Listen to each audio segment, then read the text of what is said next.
Hello, chat. Welcome back to Triton-Cup number 144. Why is 144? It's because it's been winning it 144 times ever since the bi-weekly to the weekly era. I'm here with Mars. Hello, Mars. Hello, Jorian. How are you today?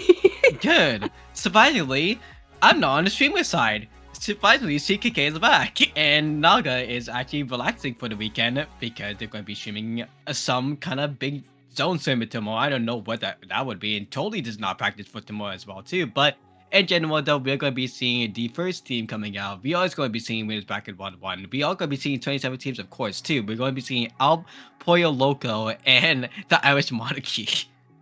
The Irish Monarchy is an interesting name, but to be honest, El Pollo Loco is also very interesting. Yeah. But El Pollo Loco, it sounds like they have a team that's very familiar, and maybe it might be because they played on Wednesday on the paddling pool side. They didn't get that far, but they did play, at least, because Slasher is in there, and most likely the same roster. But the Irish Monarchy, again, they've been in Triton last week too, I think, or a couple weeks now. Paddling, not as much, because it's all modes, but do you watch Uma Musume? Or do you know about Uma Musume, Mars? I've heard of them, but I don't think I've personally watched them. Well, the Irish Monarchy is one of the members of Uma. And that's literally what the logo is if you don't know about it. But in general, though, if you know about Triton-Cup, this is all going to be all zones. So, yeah. It's just going to be all zones for this entire day. It's a very good practice for these teams, I assume, as well, though.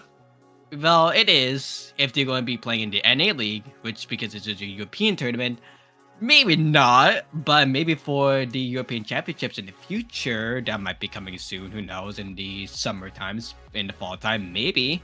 But in general, though, most likely for in the zone, which I again mentioned before, it's going to be happening tomorrow. So for people who are going to be competing in the high-level event, like our Pollo Loco, it makes more sense. For Irish Monarchy, they do have like a lot of players like Goldup and TK, so it does make sense if they're going to be practicing for this as well too. But if they can be against this team, they might make it forward past possibly like third round, maybe. Possibly. Again, the odds, because we haven't seen them play at all, it could be El Pollo Loco who wins, or it could be the Irish Monarchy. We never know, because at the end of the day, you know, zones is a funny mode, very funny mode. Well, zones is a fighting mode, but the thing is though is because it's different types of shapes. So, what is your favorite shape, Mars? To be honest, a circle. But damn. Yeah. Well, what's my favorite shape? A circle. Well, it kind of sucks that your favorite shape is circle, because we're not gonna be seeing that here in Makeup Art. We're gonna be seeing a plus sign, a different kind of shape for Makeup Art, but in general though, because it's all things up to in the middle. So as we're gonna be seeing it immediately for Alpha Yoko, we're gonna be seeing the side of a junior. We're gonna be seeing a sword. We're gonna be seeing a S-Blast. We're gonna be seeing the edit, but on the Irish Monarchy, what are we going to be seeing there? We do see that the Irish Monarchy is working on taking that zone back. Trumps did attempt to take zone back, but we do see that El Pollo Loco did take the zone back. But to be honest, I don't know if it's going to be held for very long. But we'll see. Yeah. In general, though, the main thing that we want to mention for El Pollo Loco, they do have a junior. And the thing is, for Irish Monarchy, they do have a bow, and they do have a Triton-Cup. Even though they have a Dapple as well too, that's going to be using 4 Reef Sliders. The main pain ability for El Pollo Loco is going to be really big because of that junior buff. That does surely have dual double bomb. They're not playing Agro Junior, they're not Yoshi. But in general, though, as we're going to be seeing right now, though, they are going to be playing no backlist. So that is going to be the hyper dive comp that everyone knows about on the NA side. So with their advantage though, and their disadvantage now for Irish Monarchy, either going to be taking this on very soon in this fight battle, it is going to be an all aggressive war for this first battle. Absolutely, and we see that the Stamp does have Zipcaster out, did manage to get, I think that was 2 kills, I'm not too sure, because they did come off frame for a second, but the Irish Monarchy is losing zone, but is still in neutral right now. Reef Slider does come out, they do take the control back.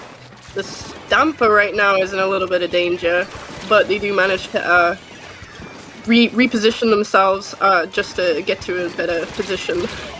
Yeah, the reposition going to the right side did not really go as well as they planned though, because the Dapple is able to go for a trade. And like you said with the staff earlier, they did go for 1 kill, but most likely it was an assist as well too there. So it did actually give a little bit good stalling for the Irish Monarchy to actually get some points in, but for Alpha Yoko, they did go a little bit too over-aggressive. And now for Irish Monarchy, they're just taking that advantage because of their over-aggressiveness, because they're being too confident. But now for Alpha Yoko, they need to lock in again.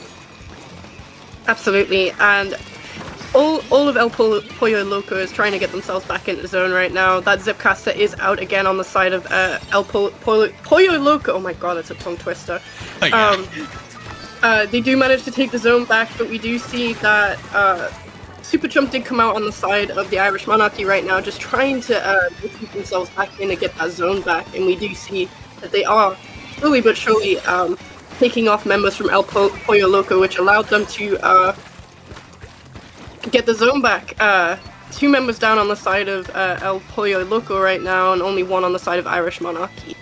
Yeah, the main thing that we saw as well too, we saw the boat just staying aggressive and staying to get paid, because there was flexibility having the jumps, even though it might not be looking so well in an outside perspective. It's like, why do you play jumps all kinds of zones? Because of the paint.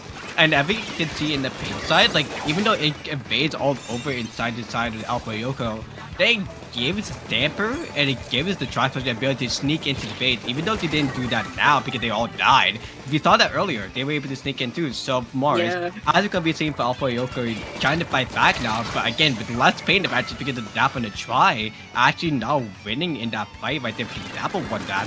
What do you think is going to be happening with Alpha Yoko because they'll seem to lose the advantage that they had earlier? I do believe that because they do have a lack, I think a little bit of a lack of paint in comparison, it is a little bit of a struggle for them to actually get themselves back on their feet. They have to really play their air plays very smart here. The Tri-Slosher taking out the Stamper once again. That's 2 kills going down there, allowing the Irish Monarchy to take their zone back. Zipcaster coming out on the side of the Irish Monarchy as well. They do comfortably have that zone, but with that being said, El Pollo Loco is bringing themselves back in here, but kind of struggling a little bit. That duel against the Stamper right there, unfortunately, both of them do go down, so I do believe that was a follow-up kill there from the side of El Pollo Loco. The one thing to know about 2 for Alpha, okay, it does look like they actually do have 2 swords, and we never even noticed that at all. But in general, though, with the sword having a 1v1, they're all going to be able to do that in each other. Most likely, they know each other plans about too, so that's why they're training so many times. But in general, though, for the Dapple, it's going to be more of a support side, which we did see as well too, going for the 2v1. But in this endgame, Alpha Yoko is finally able to just secure their bag, but the Stamper being the last one alive for Irish Monarchy, getting killed off by Fine Motion, aka and also the junior as well too. They were able to secure the bag and get the first point in the last second. It was a very, very strategic comeback. I wasn't expecting that, to be honest, but that's not saying it wasn't possible. But both teams were playing very well against each other right now. I don't see Junior very often, so it's kind of nice to see it out in the open in tournaments. The reason why you don't see Junior in tournaments is because Junior is not that much of a strong weapon in people's eyes because there's more aggro weapons people can play, and also because of RNG. Junior has some RNG that is really, really annoying for a lot of people, and you have to be staying in front of each other. So that's why people for Junior, they always play with bombs. That's why people say that Junior is just a bomb weapon. It's just splat bombs. So being able to see Junior playing their main weapon and playing really strong is a rarity. There's like only 5 players who can do that. So it's a breath of fresh air. Basically, yes. When am I gonna be seeing C Junior though? That's a question. Lunazuka would be saying that. But in general though, we're gonna be moving on now to the Hagglefish Zones map. Hagglefish is one of my favorite maps, but that's just coming from the perspective of someone who plays Hydra. I really like the fact that there is so many places that I can kind of get off angles for sure. Okay, well, if you're going to be playing the Hydra, if you're playing Hydra, then the main thing for you is what do you want to be seeing from players? Because none of them play Hydra.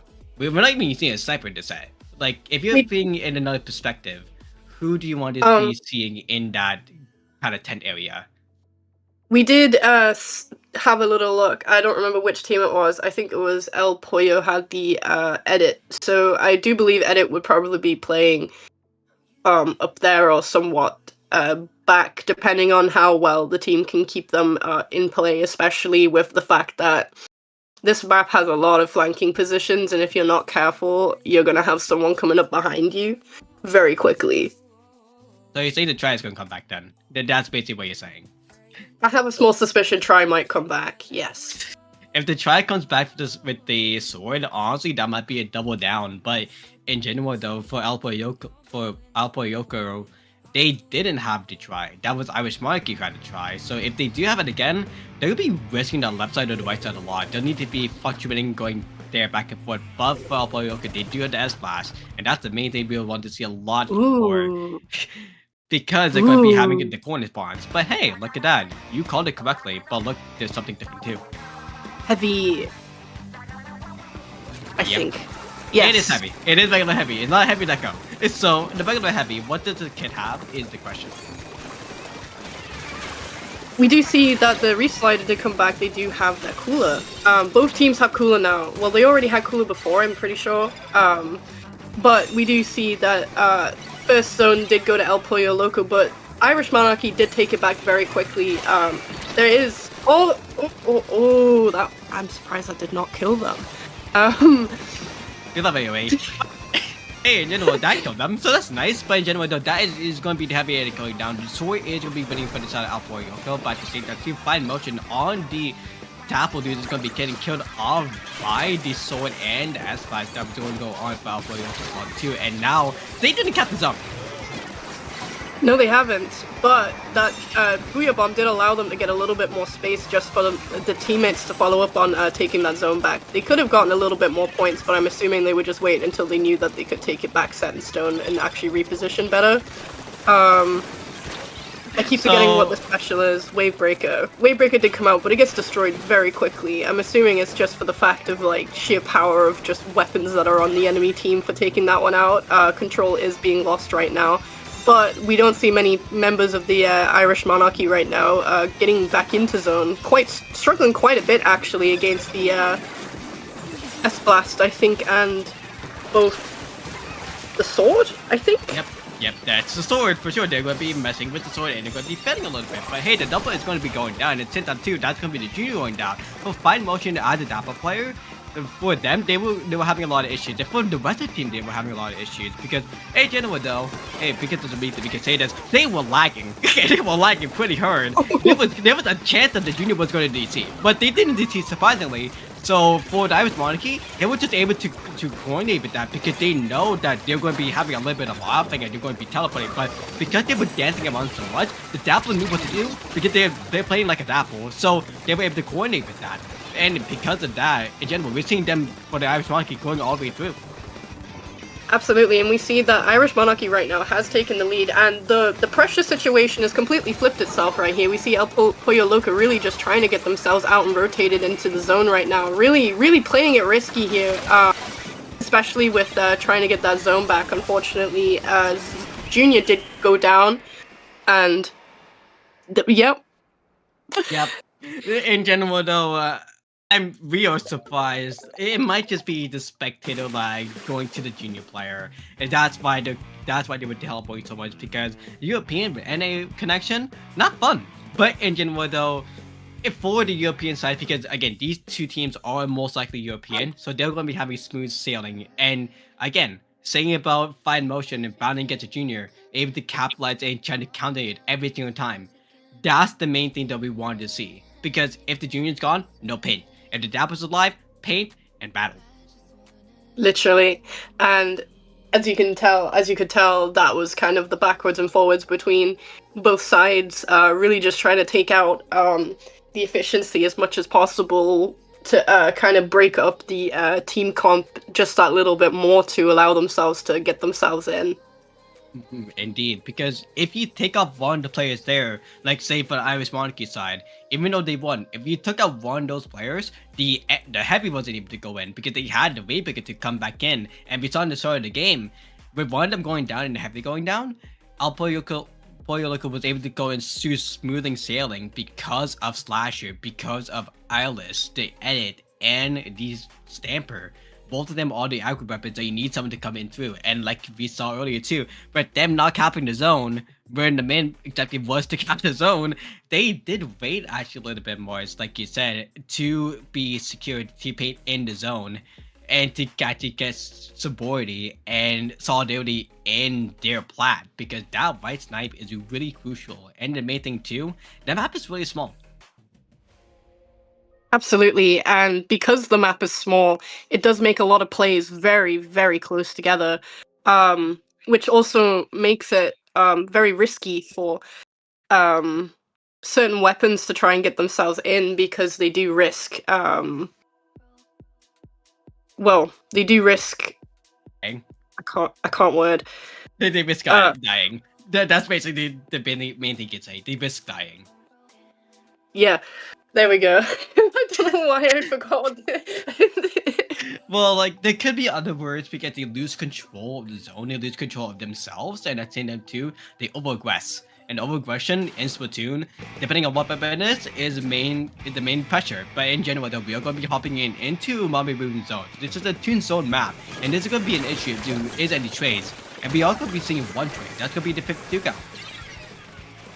Ah, yes. I didn't even realize they changed it from I don't remember what weapon it was. Hey, Dapple? who No. cares? Who Who cares? cares? Who cares? Yeah, exactly. We do see right now we just have the starting part of the game right now, just trying to get those zones back. But we do see that members of the Irish monarchy right now are struggling to try and get themselves in. A very aggressive hold from El Pollo Loco. Unfortunately, the sword does go down to the heavy. Zip is out on the side of the Irish monarchy right now, allowing their team to push forward and really just get zone repainted. They do go down, but with that being said, that means that El Pollo Loco does need to get themselves in right now against the heavy, actually, kind of struggling with that hold, because, to be honest, if you have a Splatling on top there, it is very hard for you to get in if they know what they're doing. The Dapples right now on the side of the Irish monarchy did go towards enemy base right now, did get taken down by the edit. Cooler is coming out on the side of El Pollo Loco right now, and we just see Heavy Edit is just wiping them out as much as possible and just trying to keep themselves alive right now. In truth, they're just gaming. That's literally just it. That's it. They're just gaming. The heavy edit is stuck in a scenario where they can't aggress because there's no one else on their side. We see for Alpha Yoka, they're trying to best to finally get the left side and right side. They do finally do that. The junior did get killed off twice. That's the main thing, and that's a huge thing because we saw them over-aggress 2 times actually in a row, and Alpha Loco was able to kill them off every single time. For the Irish Monarchy, they just had a really good start. They had the Cool come in, like they had the Dapple do it, aka Motion, aka they were able to just slide in with the beef side 3 times actually with the Stamper. They were able to hold it all the way to stay aggressive because of the heavy staying alive. But in general though, now to swap back because it's Mama Ruins. It's basically one of those snowballing maps that if you lose control alive every single time, you're basically out of the proportion. You need a special to come back in. And that red flicker is gonna be a good start. Absolutely, and we do see here that the Irish monarchy right now is trying to get themselves in. Right now, slowly getting more and more platform back, taking out the Stamper and the Gal right there. The bubble's still live on the side of El Pollo Loco, now destroyed, thankfully. We do see that heavy edit right now is trying to allow their team to jump back in right now. Just trying to hold that left side of the zone here, just trying to make sure that they stay alive. Unfortunately, being taken down by a burst bomb from the Stamper. Stamper right now on the side of Irish Monarchy right now, just trying to get some picks right now, just to hold them off that little bit longer. Really denying them of the chance of getting the cooler, which I do believe did happen there. Gal just coming and being Gal, absolutely wiping them out, but unfortunately also getting wiped out in the process. Yeah, remember, everyone hates Gal, so that's your #1 target right there. As you could be seeing this Stamper and also Tri-Saucer trying to stay alive to count Royne on the left zone and the right zone with the heavy on that right side too. But the Dapple going down, the main aggressor, you see them going way too far up, actually mostly falling into the Stamper, Slasher, and the Junior in front of the door. And definitely be added, and we saw them peek a little bit in the corner, but surprisingly, because of the Fizzy Bomb, they do get the Junior once again. And because of that scenario with Cooler, they automatically come back obviously. But general though, that bounty point, they're going down. And that's going to be for the Irish Monarchy. They're getting points and possibly the lead here. Absolutely, and they do have a very comfortable hold once again. They did manage to flip it around, I'm pretty sure. Just really just trying to keep members out as much as possible. But we do see that the heavy right there is struggling to keep their footing right now, as we see that El Pollo Loco, oh, never mind, 2 go down, which means the Irish Monarchy has the ground right now, really just trying to take people out. That Junior's lagging. I saw that. Yeah, they have been saw doing that. It's been going on for the last 2 games. Surprisingly, again, it's most likely on spectator side that was lagging. So it's fine. The European player was able to play it off and play it off securely. But if that did actually have a consequence, they would have said it in chat after the first game. But in general, though, that lag from the European side to the English side, there's nothing we can do it, but it's peer-to-peer. But in general, though, yeah, you saw the lag, but you saw how the Irish Monarchy was able to play against it. So they were playing really efficiently against it, no matter the lag. Definitely able to have a comeback, because if they didn't take back when they did, I don't think the outcome would have been the same.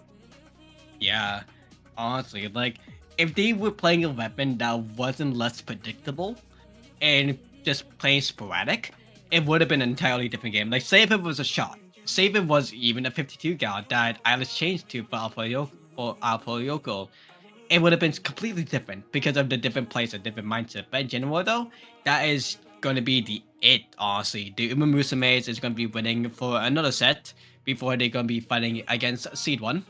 That's Seed 17, by the way, but winning against Seed 16. So, So they were head and head with each other. yep, so it was 6-7, but I don't want it to story. So, as we're going to be going into the next round, though, we're going to be taking a short break because obviously we need to start the match, and it's going to be taking at least 3 minutes for people to get into the room. So, Mars, any last words before we head off to break? We will see. We will see you guys soon. Is what I'll say.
Yeah.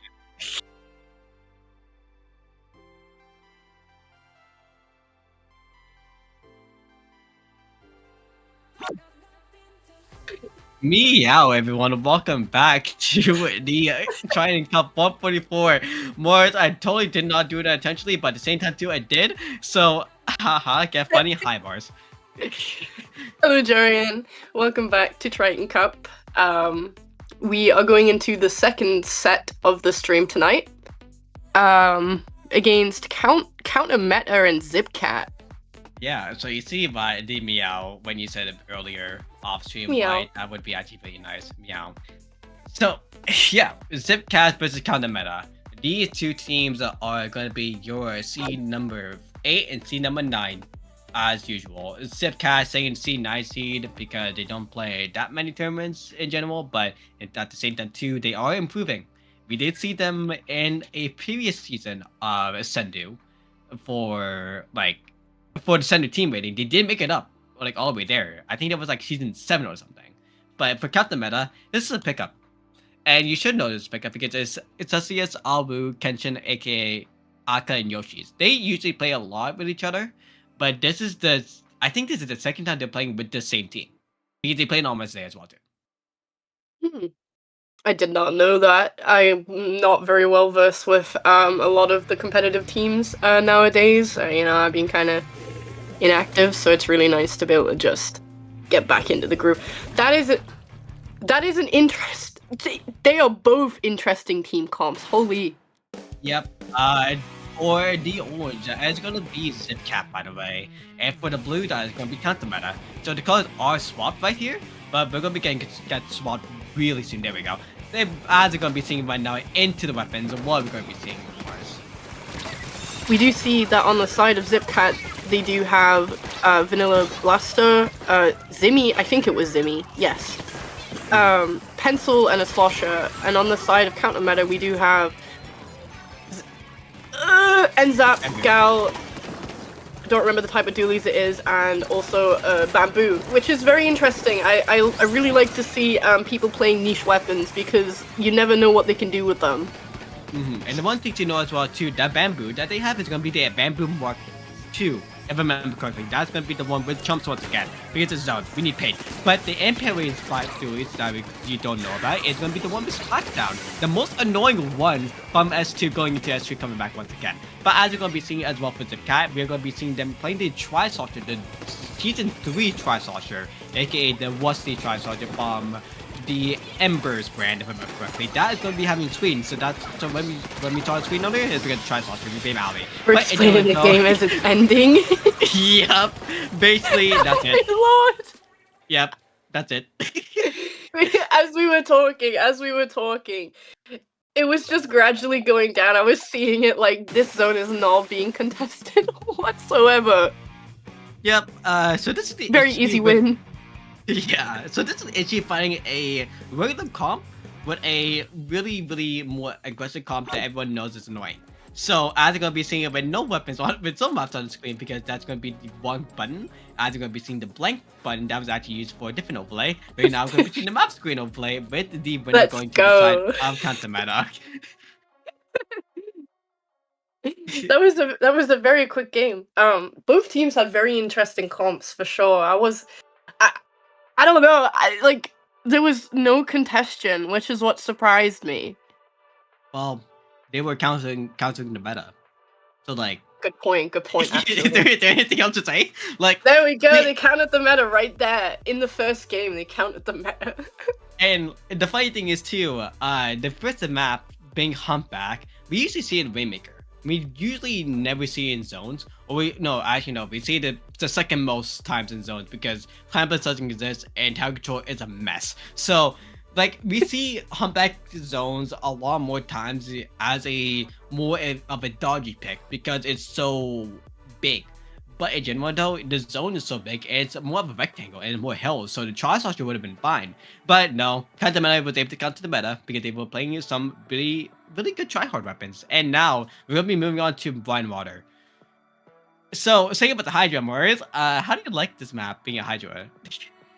Okay, so Honestly, if I'm being honest with you, it's also a very niche map. As much as this game, like, mode has an open map, it also makes it very hard to, do much up on, like, the snipes, especially with, the fact that, um, people like to hide. People love to hide on this map because you just can, you know? Like, if you get undetected, you are literally, like, gonna be able to dominate if, someone's not paying attention. But I don't know, I had to learn how to counter very quickly on this map. Well, talking about countering, Counter Meta is going to be playing the same exact weapons, but for Zipcat, they're going to be trying to counter the counter meta with the knowledge and also with the blaster. So, as you said about hiding before, with the blaster, you're not going to be able to hide as much because of the AoE. And also with the knowledge, that's going to be actually the non player. I forgot the name of, unfortunately. They're going to be trying to play it again, but the main thing is with Apple playing on the Fento, who used to be a junior, by the way, they are going to be trying to play secure all the way in. Unfortunately, though, they don't have the paint and aggressiveness as they had before to actually secure the bag, and with counter meta, they're automatically coming back in. Absolutely, and we do see that counter meta right now is really just holding Zipcat right now in their spawn, not really giving them a chance to get out, but we do see that they are trying to push their way forward. Slowly trying to push counter meta out right here, but we do see that they still have zone. A lot of specials are being thrown out at once right now, which allows Zipcat to get that cap on the zone, forcing counter meta to really just have to calm down a little bit maybe. I'm not sure if they're going to calm down, but we do see that control has been lost and counter meta did take the zone back. Yeah, well, here's him though, so they're going to be locking in, and they're going to be going all the way back to the flag. But in general, though, for Zipcat, they did have some but especially because of the rain, which the knowledge did have from Nom Nom. But in general, though, for the rest of the weapons, like Zipcat, again, going to the blaster, they have bubble. They do not have splash down, so they don't have an insta cap. They have crab, which is going to be going from long range, as we see right here from Ali. But in general, though, they're stuck. Because of counter meta, they have just super aggressiveness, and they still have, once again, the bamboo to do the chops, and they automatically spend it on his own just for it to pop in a second right now. But the rain actually going to be clearing that off really fast. Absolutely, and we see that Zipcat right now did get the zone back, but they are out of control once again. But we do see that counter meta right now is just trying to get themselves in here. Gal getting a pick on, I believe it was the splash, I could be wrong. But counter meta did get that zone back, which will force Zipcat to have to push themselves back in here.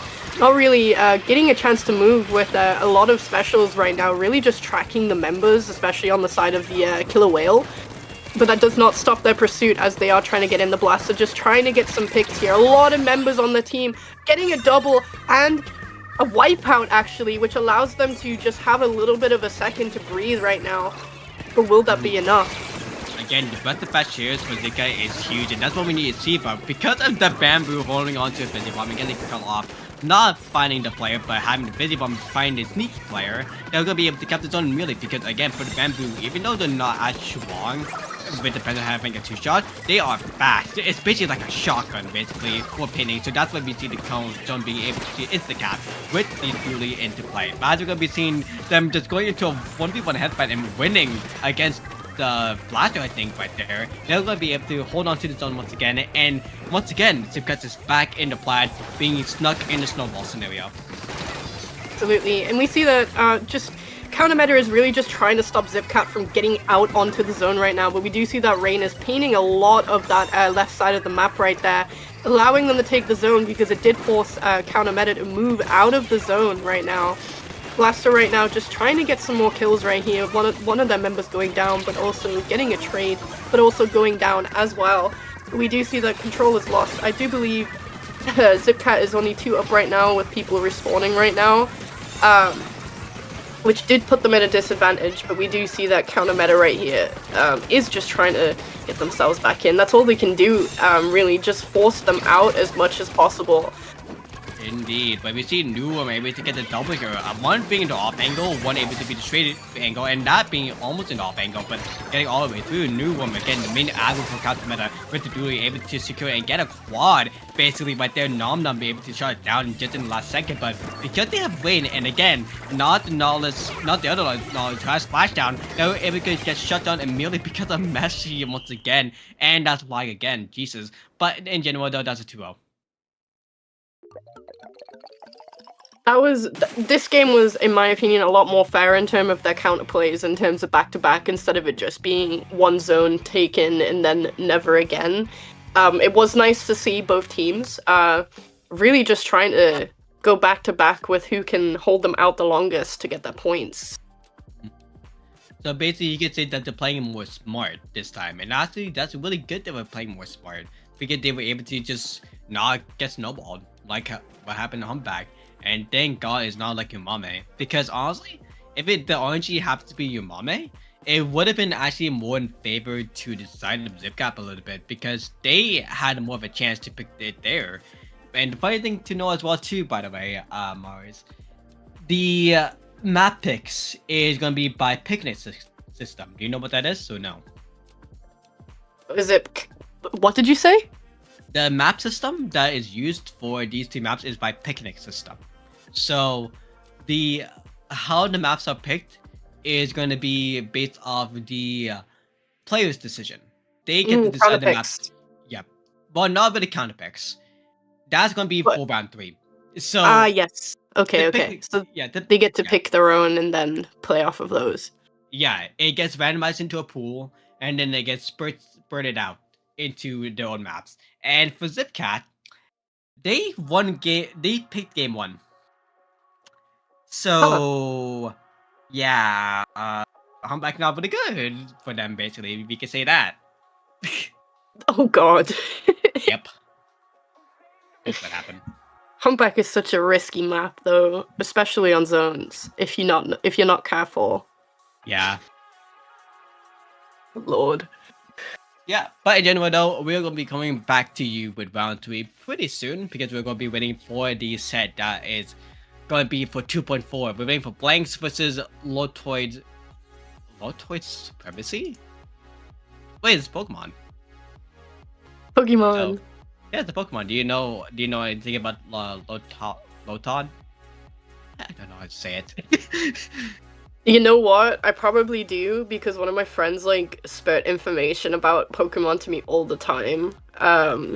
So I probably do, but I probably don't. It's a lot of information to remember because there's so many Pokemon.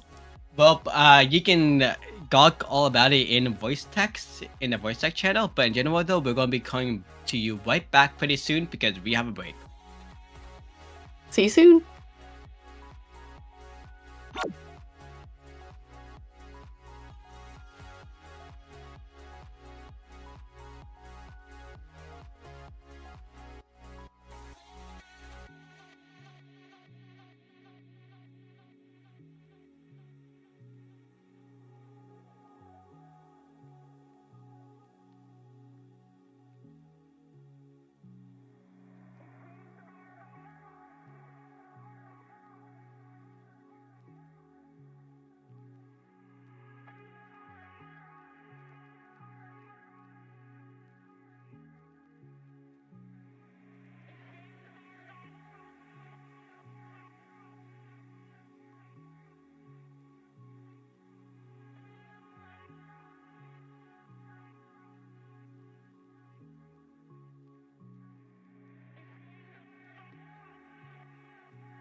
I'm used to waiting. Are you? Would you be waiting there too? I'm used to staying. Would you? Would you be waiting?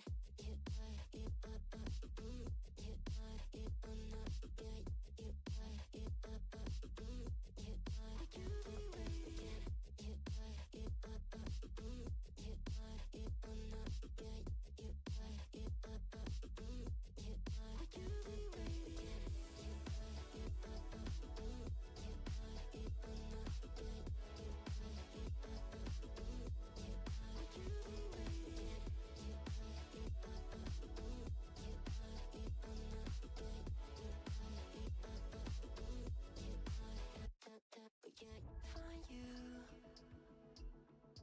I'm used to waiting. Are you? Would you be waiting there too? I'm used to staying. Would you? Would you be waiting? Dopamine when you send pictures.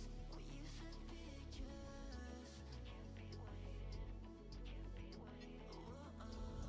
Dopamine when you send pictures. When you send pictures. Would you be waiting? Find you.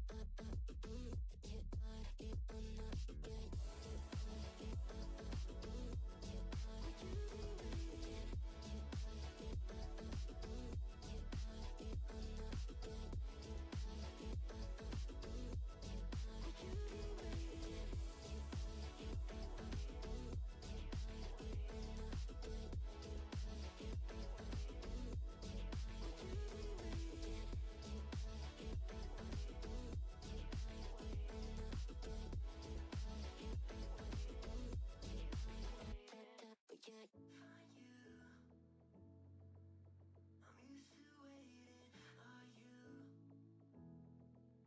Would you be waiting there too? I'm used to staying. Would you? Would you be waiting? Thin ice, walking on my own. Playing nice, should I let it go? You said that it would change, but you're going home, and I'm losing hope. Ba-da-da-da-da. But you would never know that I'm still afraid. The things you say are adding numbers to my days. What if you told yourself things would never be the same?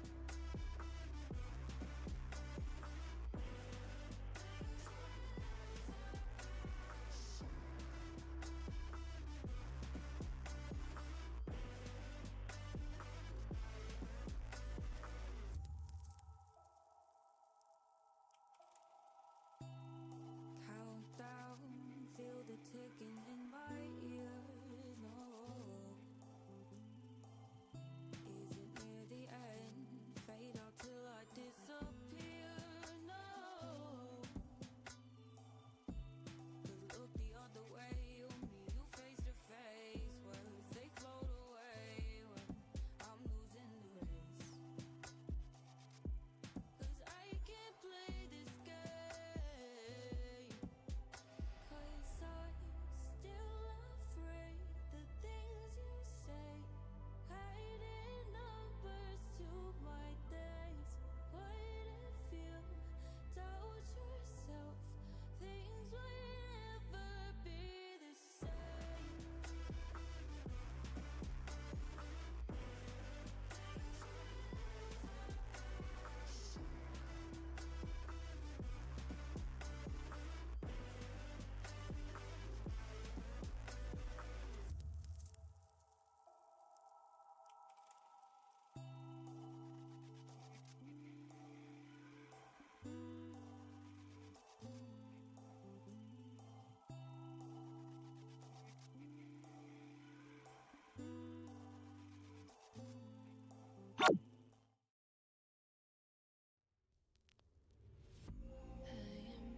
Hey, think about an intro. Imagine having an intro, Mars, right?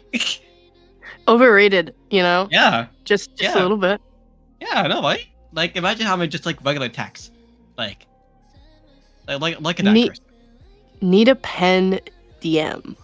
Yeah, like, look at that cursive. That cursive is so cool. Isn't that Mars? Isn't that cool, Mars? They gotta be fancy. Yeah. Why did it have to be fancy? Hey, this is a weekly. Like, this is not a major. Like you. Totally, you're not gonna be messing up a certain overlay if you put it in cursive instead of regular text. Surely that's not gonna happen, right? Oh god. Yeah. So welcome back to Triton-Cup 144. If you don't get it, basically, if it might be coding error in the code will scream at you if you do mess up and add some certain acronyms or certain emojis because of Unicode. But hey, we're gonna be seeing Neat Pen DM versus Low Task Supremacy.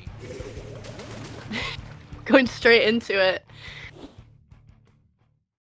Yeah. Tetras. Wait, what? Wait, I forget Yep. the name of this weapon. It's gonna be. I forgot the name too. Oh no! Oh no! Wait, no, we're searching this right now. That roller is gonna be the goofy roller. That is named the Ball. Big Swig. Big Swig from CKK. That's correct. Big It's gonna be the Swig. Big Swig roller. That has Vac. Vac has been popping up these days, and it's gonna be really good for this. And definitely in zones, it's gonna be huge. Same with the Tetra and same with the Custom Blaster. It's gonna be guys capitalizing on this square. But the same thing though for low touch supremacy. They have 52 got a 96 gal. Yep, and as we see here, we do have Nipen DM just taking zone right now. We're really just trying to get the paint. We do see the big swing right now literally is the paint, right? Yeah. So, like, immovable wall right here. We It's do a- see that the pencil on the right side there is trying to get obstacles, popping that cooler. But there is 3 down on the side of L-Tide supremacy already. It's Yeah. low. It's the low touch FMC. But talking about the low touch FMC though, they don't have the wall like the big swing wall on screen in 4K in 2026. Can't believe that's happening in the tournament right now because we let that go in 2024, but I guess the meta improved to be like that. But the double back Ooh. able to actually have a counter right there. That's a huge play right there for Need Pen DM as they're gonna be holding on to the zone by immediately after. Absolutely, and L-Tud right now is like really struggling to get the zone back right now against this big swig. We do see that they are trying to get themselves in, but with not very good succession. Back again is already active, so whatever goes on with the back, you know, it's straight up explosions. Low pad is going to be trying their best to go into anything like they did with Splatoon, but the back, once again, with the help of most likely the Church getting a 2-down scenario in Need Pet DM, so that back job most likely low touch of MC if they hold on to for the nice scale, and if they got finally able to get up the pencil from Spiel, by the way, not the low tad, but the blue version of low tad, they're trying their best to hold on, and that's why they're the pencil, because they have to be holding back in the ice, in the color, in the water, as they're going to be holding on to the next cooler special coming soon. With the back coming in pretty soon in spot 2, with the blast coming in 4K, with the custom blast coming in with special, that's 3 down. 3 down on the side of L-Tud right now. We do see that they are trying to get themselves in, just trying to get those picks. The Tetras, being Tetras, absolutely getting a trade right there. And back onto the big swig. You see that they are trying to get paint to go forward again. That pencil just trying to get the footing right now, I assume, is being forced back once again. We do see that members are going down on the side of Nipen DM right now, 2 down. But they do have back once again, and a lot of paint. A lot of paint, but everyone is trying to jump themselves back into combat right now. Well, paint's the point of sponsors anyway, if you think about it. It just condenses turf for. So that's why we're going to be seeing a lot of paint in middle, because that's how small Haggerfish is. As you're going to be seeing right now, though, with Bog and the rest of the team for Need Pen DM, they're going to be holding on really strong, even though with no bags. The Big Swig and the Custom Blaster and the Tetra, respectively, exclusively, they're going to be holding on to that middle section. That corner on the top right is not going to be safe because of the Blaster and the Pencil. Absolutely, and we see that the pencil right now is just trying to get picks right now, being countered by the vac once again, but that is a splashdown right there. The vac is still alive, by the way. They didn't die to that splashdown, and they got the victory. Did you know, Mars, the VAC got nerfed and then got heavily buffed in the past like 4 patches. Basically, that cone got really buffed. Did you know that? Yeah, I or was no? aware of the buffing, but I wasn't sure of like the buffing to its extent. But I'm pretty sure I literally just saw it in real time. Yep, and the funny thing is, if against a hammer throw, and against against a hammer throw, it's crazy. Like it just sucks up the hammer like really well. And it's crazy to see that. But if you're battling against it, oh, you lose. You lose that battle because the Sounds- hammer still wins against the back because it's super close. Because the hammer got buffed too, by the way. So in general, though, for Pen DM, they are able to get the first win because of Seed 4. But in general, the Seed 12 has chances. We saw it before. They just need a weird, goofy map. It's I do not ever see Big Swing, you know? Like bro just had special every like instance we go back onto Big Swing, they had their special. It's insane. The big swing, I think if I remember correctly, only got like patched once or twice. It got nerfed once, but then it got buffed by Special Paint because it was barely used, and then it never got touched again. So yeah, that's why we saw it back in action because of the role player Bonk being a roller main, aka they play like every roller in existence. That's why they were able to execute it really well. But in general, though, again, because of the weapon set that they have, what kind of map would it be fine here? That's not the basic map that we see in every map mode combo in every tournament. One map. Maybe one of the newer ones, but I'm not sure. Well, it's not gonna be a new one. ICKK is gonna be updating the stream set overlay pretty soon. It's gonna be a 2-zone map. It's gonna be a 2-zone map in the sandy shores of nowhere, in the desert, with the Inkling statue all the way at the back being constructed, being based off Egypt. Do you know what the map is, Mars? It is you. It is gonna be you, your mom, your mommy, Yo, your mom, mommy! your mom, your mommy. Yo, ruins. mommy! It's your mom ruins. It's been so long since I had to make that joke again, and it felt so good to make that joke again. It's your That was so mom's good. That ruins. was actually really slick, honestly. The last time that I made that joke before was back in the low ink, and like it was kind of goofy, but at the same time, between the most unhinged low ink set I have ever done, honestly. So like, being able It to might be say- just as unhinged. Nah, it's not as unhinged because we never. No, it's not as unhinged this time because we got 6-7, and that's the usual number. Oh god. In the time around, we got to see Haga Fish Market. That's the usual map mode, and now we get to see your mom's ruins, which is going to be another basic map for. Basic app. It is a bit. It is a basic map. It's what we see in It every literally tournament. is, though. So like, it's going to say Your mommy it is going to ruins. help. Yes, it's going to be saying so hard if your mommy ruins are going to be helping Beneath Pen DM to being able to be the low test membership who has a 3-stack on them when they're in the logo. It's so hard for them to break through that impenetrable wall, but we saw Need Pen DM to break through it. So, would this be a difference? There might be a slight difference between the two. I'm curious also to see if there will be some weapon variances as well because of the map choice itself, especially though I have a small suspicion that Big Swig is probably going to be back out for this map as well. Yeah, why not? Yeah, why not? Why not? Why not? Why not? Big Swig is cool.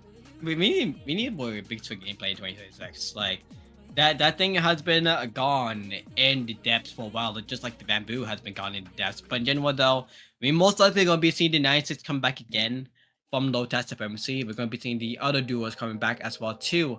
So we're gonna be seeing what happens later on in the set.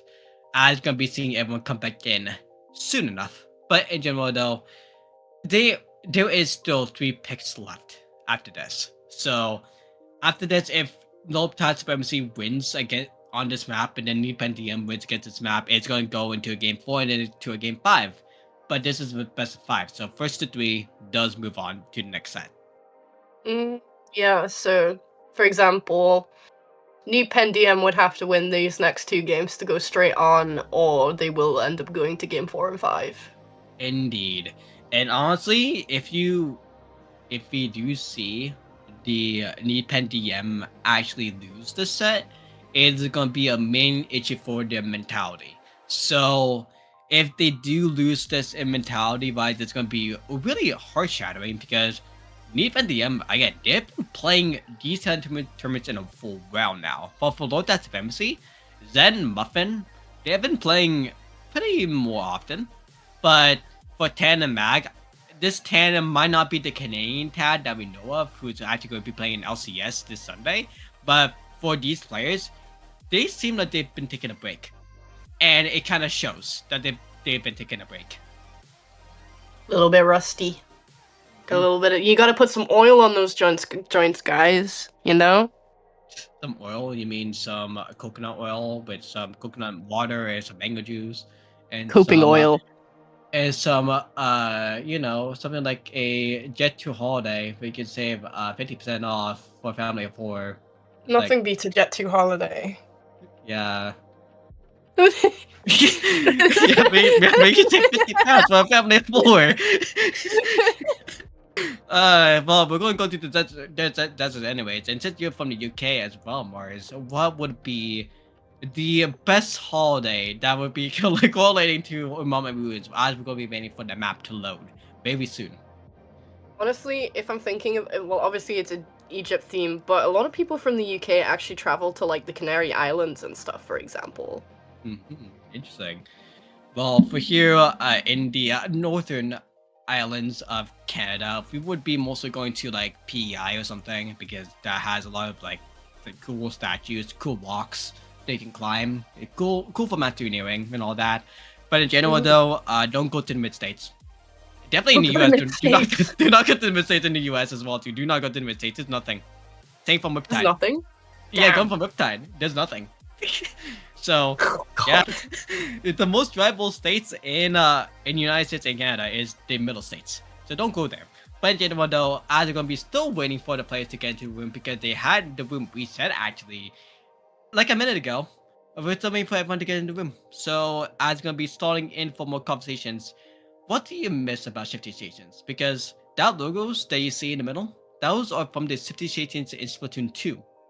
Oh, they were so fun. Oh my god. I really miss like just all of the experimental mechanisms that they had going on in there because yes, they did have story mode stuff, but they had their own unique aspects as well.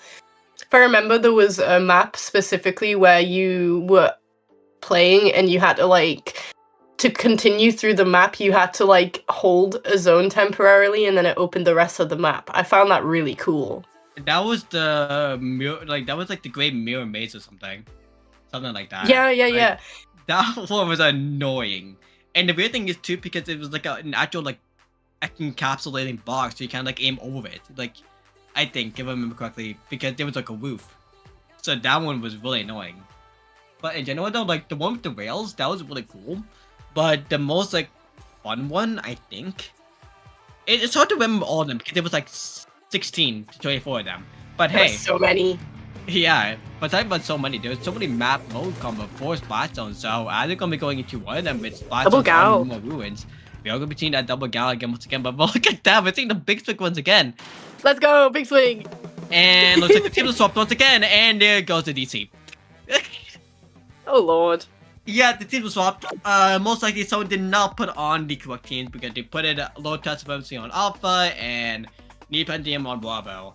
And most likely at the end of the team, most likely someone on one of the teams are actually wrong. So most likely to know that the teams are swapped, the host has been changed, low touch supremacy should be in the Bravo, and Need Pen DM should be in the Alpha, or the other way around, because short-term memory. We love when the players do not actually put on the same correct teams as every single time because they think they have bias. Even though you should always follow on Sundu teams, by the way. I was about to say, it tells you, doesn't it? It does tell you what teams you should be on for the producer, for the teams, and for the commentators, and for everyone. That will help you a lot.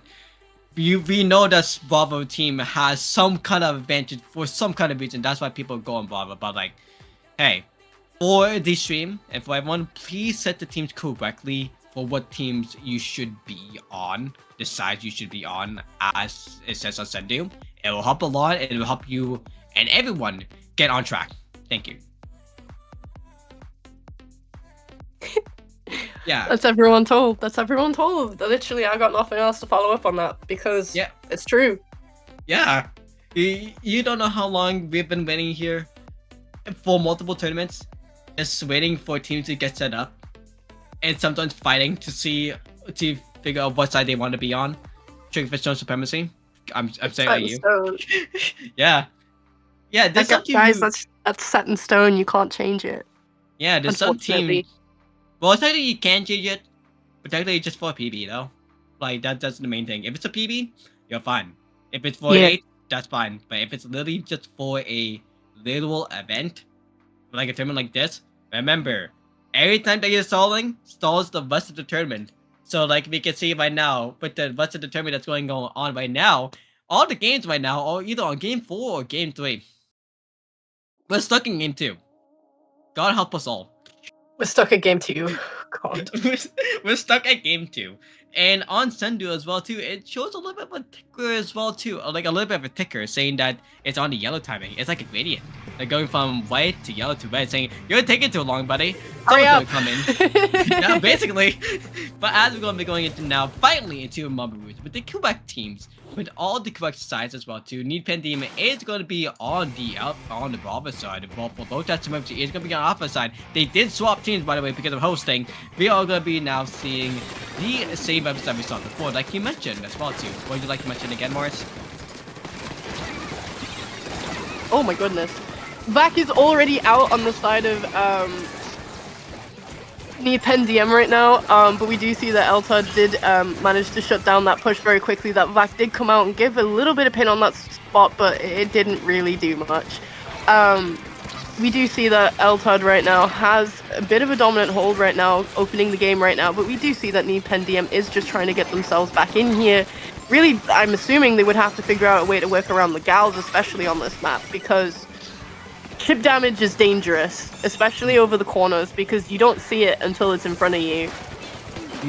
And the real shooter weapon in Lotus Supremacy is none. Well, no, actually, for Nippon DM, they don't have any guns. They're not allowed to go guns blazing. The only gun that they technically have for their team is the Tetra, which technically is a dual wielder, which is going to be a really fast job. It's going to be good for them. But for Lotus Supremacy, they have 3 shooters. Well, technically 2.5 pieces faster, but still. 2 shooters are going to be making a big difference here, because that's a consistent shot, consistent type of paint that we get to see every single time. But for the side of Nippon DM, they had to try to play super aggressive with the roller, with the blaster. That's the main thing that we're going to be seeing in this scenario, which is hurting them a lot. But because of the main aggression and because of Sky on pencil at the back, they're holding on really well. Absolutely, and I do think that Elta did counter the Vac by bringing out a Vac. I don't know if this was the case first game, but we do see that Tetras did try. I think that was a panic special, unless it went the wrong way. I'm not too sure, but we do see that Nippon DM right now is just trying to get themselves back in here, getting the control back, just getting their footing, really just trying to rotate themselves to the left side of the map just to stop Eltad from getting themselves back in. That Gal really just trying to keep that aggressive hold right there, the back out, and trying to get picks. There is 2 down on the side of Eltad right now, 2 down on the side of Nippon DM. Yeah, Lotus base on your perspective right there was on the left side. So yeah, that is going to be going straight to Lotus base. Yeah, that's another matter pretty small, by the way. So as we're going to be seeing now for Nippon DM actually getting fully knocked down, now Lotus Supremacy is going to go all the way to their base, and they're going to be trying their best to hold on like they did before, and like to confirm yourself, Morris. Again, this is going to be the same weapon from the last round, so nothing has changed. It's just going to be all based on playstyles. Absolutely, and we do see that Eltad are being forced to jump out. Well, I don't think they're being forced to jump out, but more of just trying to get a better position for themselves. That Blaster just trying to get picks right there, losing the interaction, but they do get a full squad wipeout, which allows them to really just get themselves back in here, as I keep saying this. getting that extra footing, really just trying to push themselves in while also making sure that there isn't little strugglers trying to get themselves off of that plat right there. In fact, coming out, getting a kill, really just right now, just completely painting the map blue by the looks of things, pushing themselves into Eltad's spawn right now just to secure extra points really off of that counter. Yeah, and the one thing to know about this map too, even though it's super small, it's a snowballing map. So I'm gonna be seeing it right now too with the side of Triton fighting game to path to 2, fighting game to path to the penalty, going down to 15 points by the way, with the panic button special on splashdown, which is a panic button but also a kill special. As we go see right now, them getting it on spiel. That's gonna be for Triton getting a 2-stack, 3-stack maybe, and finally getting to KO. That was a very coordinated comeback right there. They saw their moment and capitalized off of it. Very nice to see. Yeah, they capitalized it really well because they were able to slow down. They were able to play patient. That's the main thing that we need to see for the side of low-touch supremacy. Again, the seed deficit says otherwise because they're possibly like 8 to 10 seeds off, but in general though, they know how to play it off. They know how to play in small maps and just turn-based. This is the issue about snowballing maps. It's always going to be turn-based. You need to decide when you want to go, but it could be super long or it could be super short. You just need to find that perfect timing and coordinate together, or coordinate by your own and just have everyone else follow on your back. But you need to choose that certain player to do it. Absolutely, and both teams went backwards and forwards, having their opportunity to shine like on the zone, but it is very important to time that push, and I think Nipen DM really took the moment of wipeout. Basically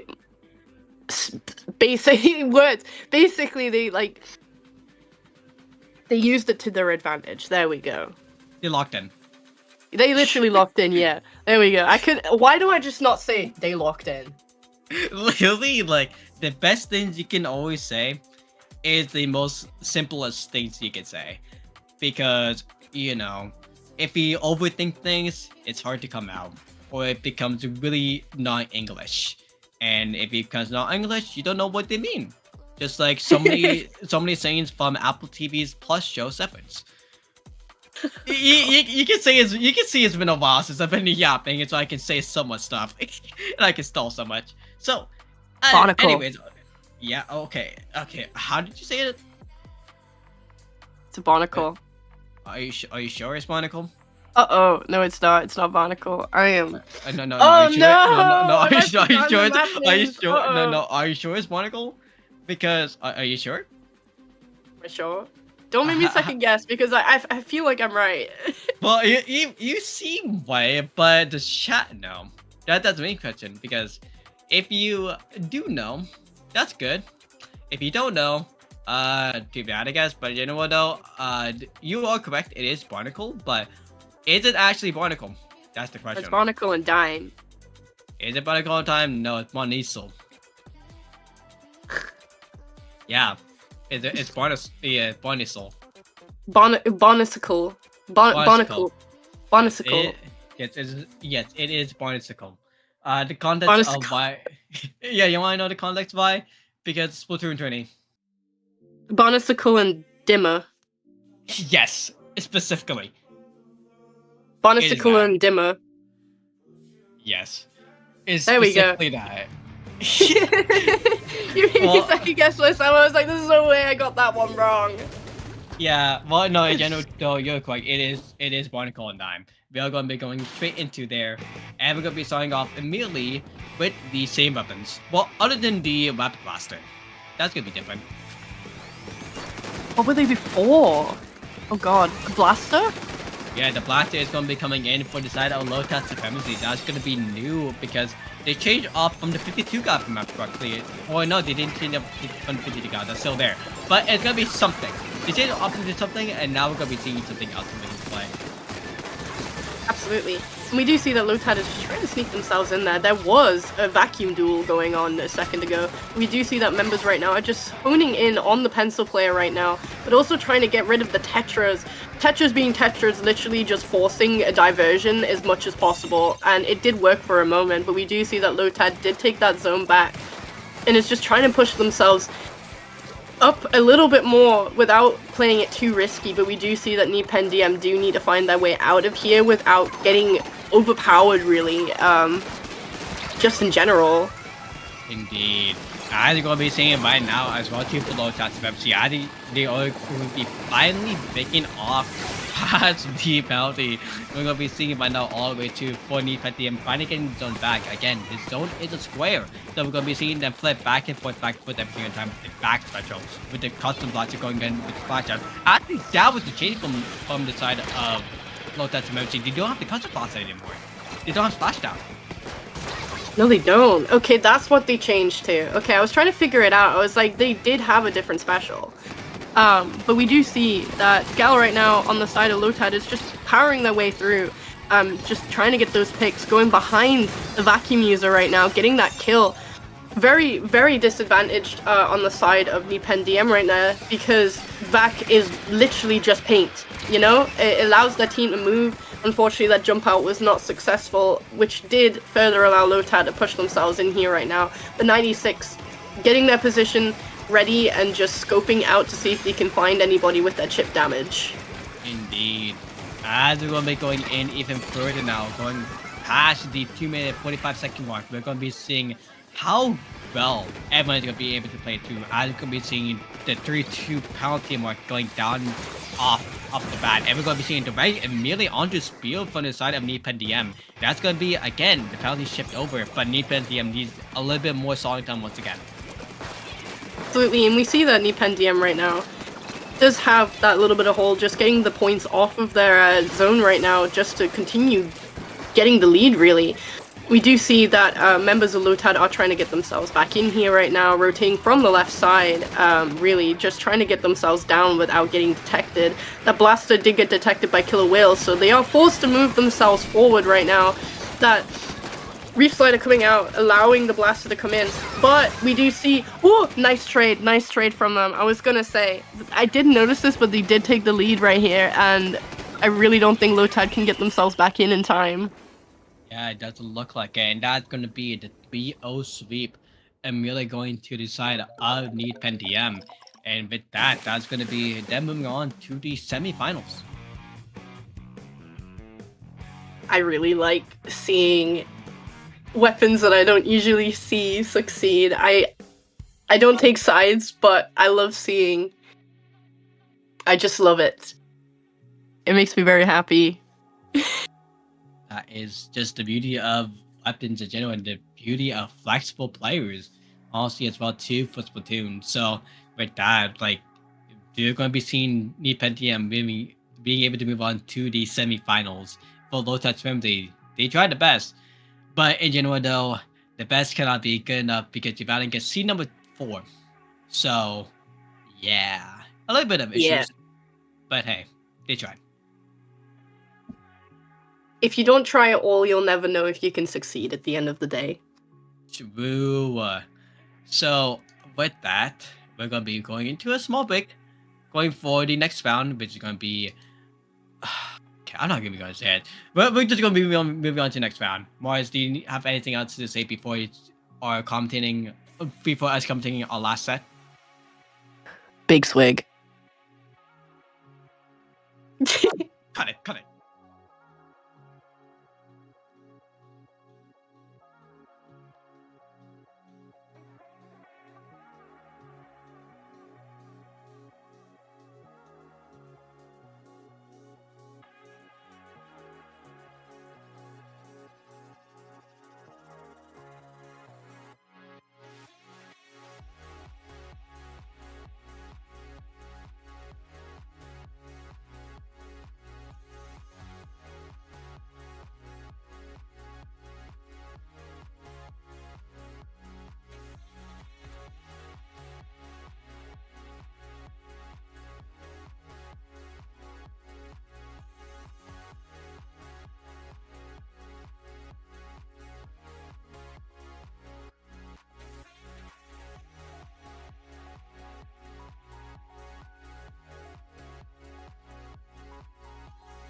Welcome remember, back. so remember I was having intros. Again, overrated intros, but I can't welcome believe back you to tried. Triton-Cup. Welcome back to Triton-Cup. You are joined today again. Once again, you will probably already know, but if people who are new listening, I am Mars, and I am joined by the wonderful Jorian. Yeah. Well, it says on the bottom of your piggy deck. So which one are Well, you? I'm Pinky Dink, but you can. Oh fuck. Ugh. Got you there, buddy. But in general, yep, we are back in Triton Cup 144. We're gonna be seeing Epitaph or Epitaph because this is a pickup. Because the actual team of Epitaph is not here. And can you say it, Mars? Because I don't know how to say it. Boozy Luffy does. So it's just like German, or is it like Boozy French? Luff. It might be French. I'm not sure, and I don't want to get heat for that. So it's a European spelling. It's a European spelling. Good way to play it safe. But we're gonna be seeing immediately. We're gonna be seeing Epitaph going in from the orange side, while for Boozy Loof Eater is gonna be coming in on the blue side. So the teams are gonna be swapped. As we're gonna be seeing immediately again. Acing skills Yoshi and Mirage. One's going to be from Hypernova, by the way. While for Boozy Loof's Eaters, we're gonna be seeing Labi, Dragbit, Miku, and Slim Shady. Yep, and we see here that Epitaph does have zone control right now. Members of Boozy Loof right now just trying to get themselves in here, just trying to take away zone from them. Literally, as I say that, with amount of I forget the name of this spell.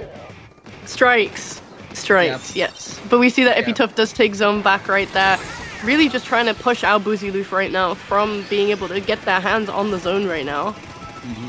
I'm gonna be seeing for Epitaph as well. Again, Skills is gonna be the main person with the Wave Breaker trying the best coming in. But also, where's Ace? Wait, it's back up. Can we move to Ace thing real quick? If it's back up here, can we move to the Blaster? Why is Acing playing playing Lego Blaster? What is this? Hold on. Wait, this is wrong. Mars, do you want to know why this is wrong? Why is it wrong? Acing plays Luna Blaster. They're Luna Blaster main. Why is this happening? Oh my lord. This is the most crash out of all time for Acing, but they did say before that they think the Luna Blaster one is kind of getting finicky. It's kind of getting old, so they are going to be changing into the regular Blaster trying to be anything new. They are winning right now, but the main thing is though they are easily countered now. So Mars, what do you think we need to see for Boozy Loof Eaters now to keep this lead? They definitely do need to try and take out the blaster and the wiper for sure. Just taking away aggressor as much as possible, especially with the specials that they have. Hammer is definitely one of those ones. If they know how to use it right, it is very dangerous. Epitaph does take zones back, but Strikes quickly does neutralize that zone, which allows Boozy Loof right now to repaint that zone. But we do see that the gal is actually stuck, so they've had to jump out right now, back onto that zone. Cooler out on the side of Boozy Loof as well. Just really trying to rotate themselves around to try and take out members who are hiding in those corners. But we do see Epitaph does manage to take that zone back and is trying to push themselves back up here. Hammer is out trying to find somebody. I don't think they managed to find anyone. Two people are down on the side of Boozy Loof. Yeah. Yeah, I'm going to be seeing for Epitaph getting back in and once again the Viper able to be super aggro with the to be super aggro as well too. Technically, you can say it right now for Epitaph, they are running double backline right here. I will be seeing as well too for the side of Boozy Loof Eater. They're going to be trying the best to coming with any special, but with the two down coming in from them as well too. We're going to be seeing from Epitaph actually losing the zone right here. Absolutely, and I do think that Epitaph only has their well, I say that and all their memos are actually back, but yes, on the floor they did only have their heavy left and they were forced to move back, which allowed Boozy Loof to take that zone. Really just trying to stop Epitaph from getting out of their spawn as much as possible just to keep that zone going. Stamper just absolutely got decimated. Yeah, they just do things, and they did things. And now we see Epitaph getting the zone back once again. We do see that Boozyloof is, again, the pencil right now, just trying to get picks, does manage to get that kill that they were tracking over there, just trying to get people out of their zone right now, just to allow themselves to have a moment to breathe. That hammer coming back out. Oh, And I was waiting for it. Yeah, you wait for it and it happened. And with that, in the end, Epitaph able to get the first point. But in general, though, as we're gonna be seeing right now, with Epitaph getting the first point, 18 not going hammer, not going for the hammer leader for some reason. We're still gonna be fighting them on that for the entire set, for the entire tournament. From now on, we are gonna be seeing that for the first point, with Epitaph getting the first point. We're not going to be seeing one hammer. Shocker. Because in zones, what we saw in Padding Pool, how Epitaph won the tournament was double hammer. God. And for zones, it's kind of good here. But why we're not seeing it here is kind of interesting. It's kind of confusing in general, though. See, it's been a while since I've seen Epitaph play, but they do have their interesting plays. So, like, I'm assuming Epitaph is not their team, but has their members with them. I'm not too sure. This is a pickup, by the way. Yeah, it's a pickup, okay. Yeah, Mirage is here, so it's a pickup. But in general, though, what we're going to be seeing for the side Boozyloof Eaters is going to be the counter pick. And for the counter pick, we're going to be waiting. Okay. Patiently waiting. Well, you want to know what map it is? Which one? We saw it before. Not your son. Your Mommy Ruins? Yes, your mommy ruins. How many times are we going to be seeing this in this tournament? Keep count, chat. We gotta have to have lot. a Yo Mommy Ruins counter, like, somewhere. Yeah, it's gonna be like so many times, by the way. It's gonna be that. That's gonna be for sure. But in general, though, if we're gonna be seeing Your Mommy Ruins, we're gonna be seeing double zones. And if we're gonna be seeing double zones, we're gonna be possibly seeing the gameplay coming back. It's gonna be the insanity of last year's gameplay. Maybe not a double hammer this time, but it's gonna be something special.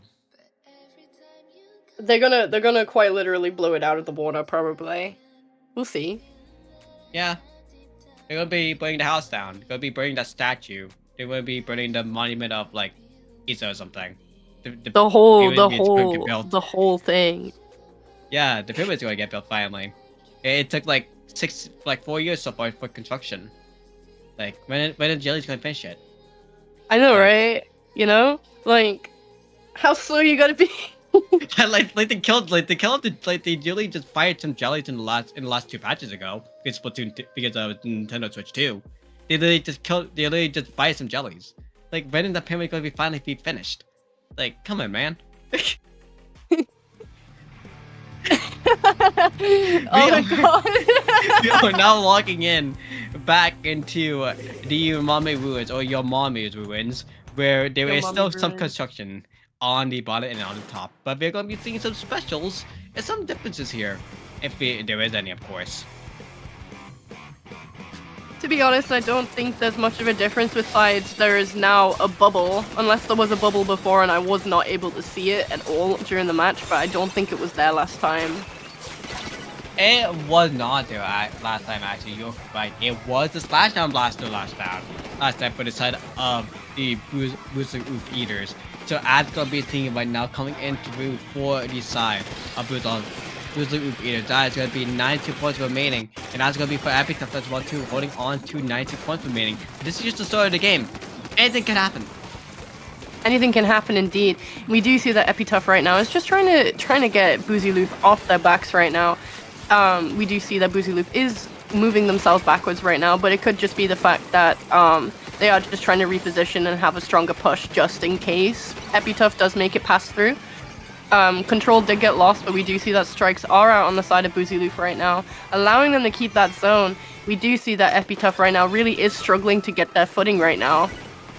Indeed, as we're going to be seeing right now for Boozyloof Eaters, again, they're going to be taking back the penalty and taking back the zone. As we're going to be seeing for Epitaph, they're going to be getting the 3 down, but not finally reviving. That's pretty low. But again, because this is a snow belly map that we all know about, it's going to take a large time for them to come back, and with Acing holding onto the splash down, it's going to be really hard.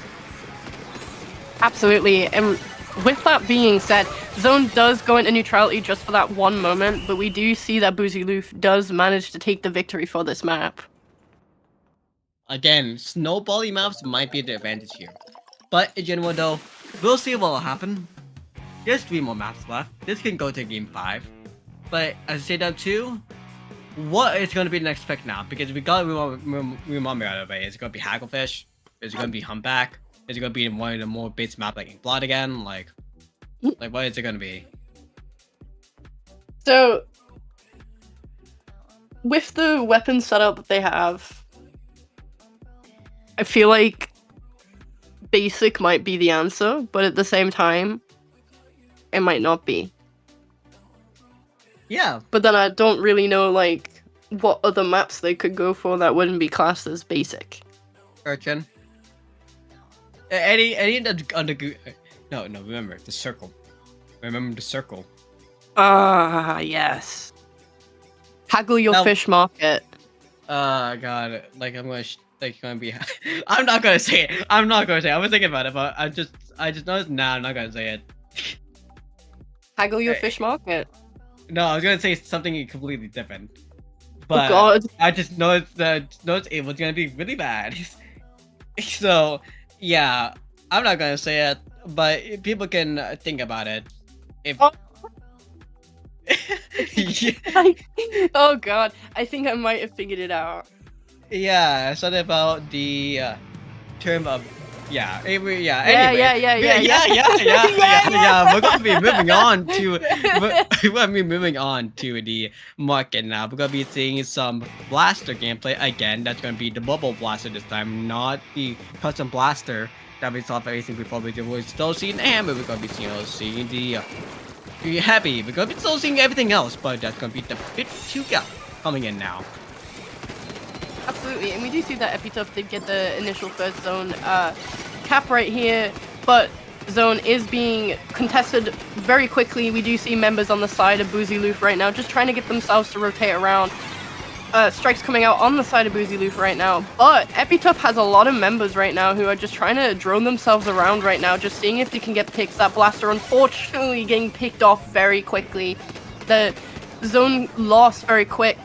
Skittles right now though is still painting that zone, and wait, is that 2 people called Skittles? There might be 2 people called Skulls because they can't hit that. But we're gonna be seeing right now that in general though that is gonna be the Epitaph able to actually win and cap in the zone. You saw right there for Boozer Oops Eater, the Slosher, aka skills number 2.5, was not actually able to capitalize on the zone. They were just stalling. They didn't cap the zone. There was no one else there. Everyone else was super far ahead. And because of that scenario, because of that little blunder, we're going to be seeing Epitaph getting a lot more points than they should have.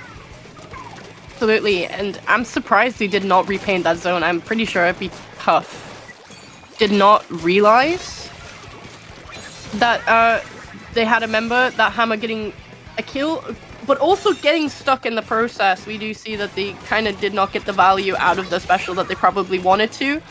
Boozy Loof right now just trying to pick off people. The Gal right now just trying to play it safe, but also trying to just be, you know? Oh wait, they're in the spawn! Yeah, this is existing. Let's see that too. If it's going to be look at the zone, most likely there's going to be only one person or nobody on the zone actually. As we're going to be seeing for Epitaph, they're going to be securely holding that mid with the pencil, and they just stay in play with Muwatch actually holding up to this front, holding on to this middle. That's going to be the Wave Picker coming out really soon as well too, holding off Booster Oops even more. Yep, and we see that Kula is out right now, but Strikes also are there to contest the zone, retaking that basically with ease. That bubble also coming out just for that little bit extra paint, not really getting the value out of it. We do see that Pencil right now is taking that zone. But that is very going to be big no one stalemate. on the zone at all, yeah. It's going to be basically in the middle. As you're going to be seeing it right now, with some really big noise in the background, but we don't mention about it. We're going to be seeing some Boost of Oops Eaters right now holding on with the girl on on the kill coming really soon, and the slots are going to be holding on it with the slots are coming really soon as well. But the hammer they're going to be coming up really soon as well too. But we need to see them come in really soon. Well, the voice of on ahead is going to be screaming at us to have them use soon enough. Boozyloof does manage to take that zone right there, continuing their pursuit of taking the points away from Epitough right now. Epitough really does have to act fast right now, but I don't know if they are able to take it back. But with that being said, they did manage to get that quick, swift take back right there with the hammer added an assist right now, allowing themselves to just have just a moment to breathe again. But members on the side of Boozyloof right now, really on their pursuit right now, not really to their advantage right now, as they were completely covered in yellow, which basically rendered the blaster not able to move whatsoever. Yeah, and generally though, because of Epitough actually holding on now, saving Boozyloof to 2, we could see the penalty. We're not going to be saying the number again because obviously reasons, but we're going to see for Epitough right now holding up to 8 points remaining, now 7 points remaining, 5 points remaining. If they keep the zone cap, if they don't get a kill at all, that probably could be a main issue, but they are going to be getting 2 down, and now with 50 seconds remaining, that's going to be Boozyloof either gated and wipe out, and if it's that as well, that might be it. If they hold on to the whole 50 seconds, of course. Very, very brutal take back on the side of Boozyloof. Especially how Epitough right now.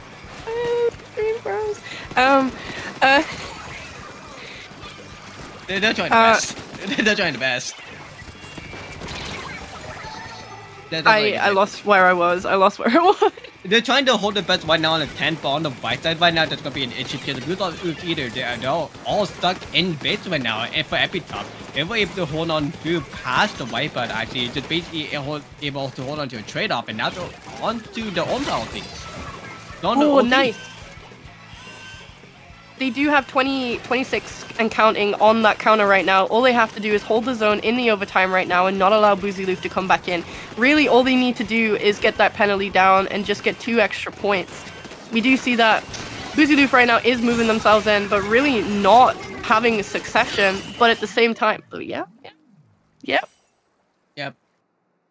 So, does that mean who won?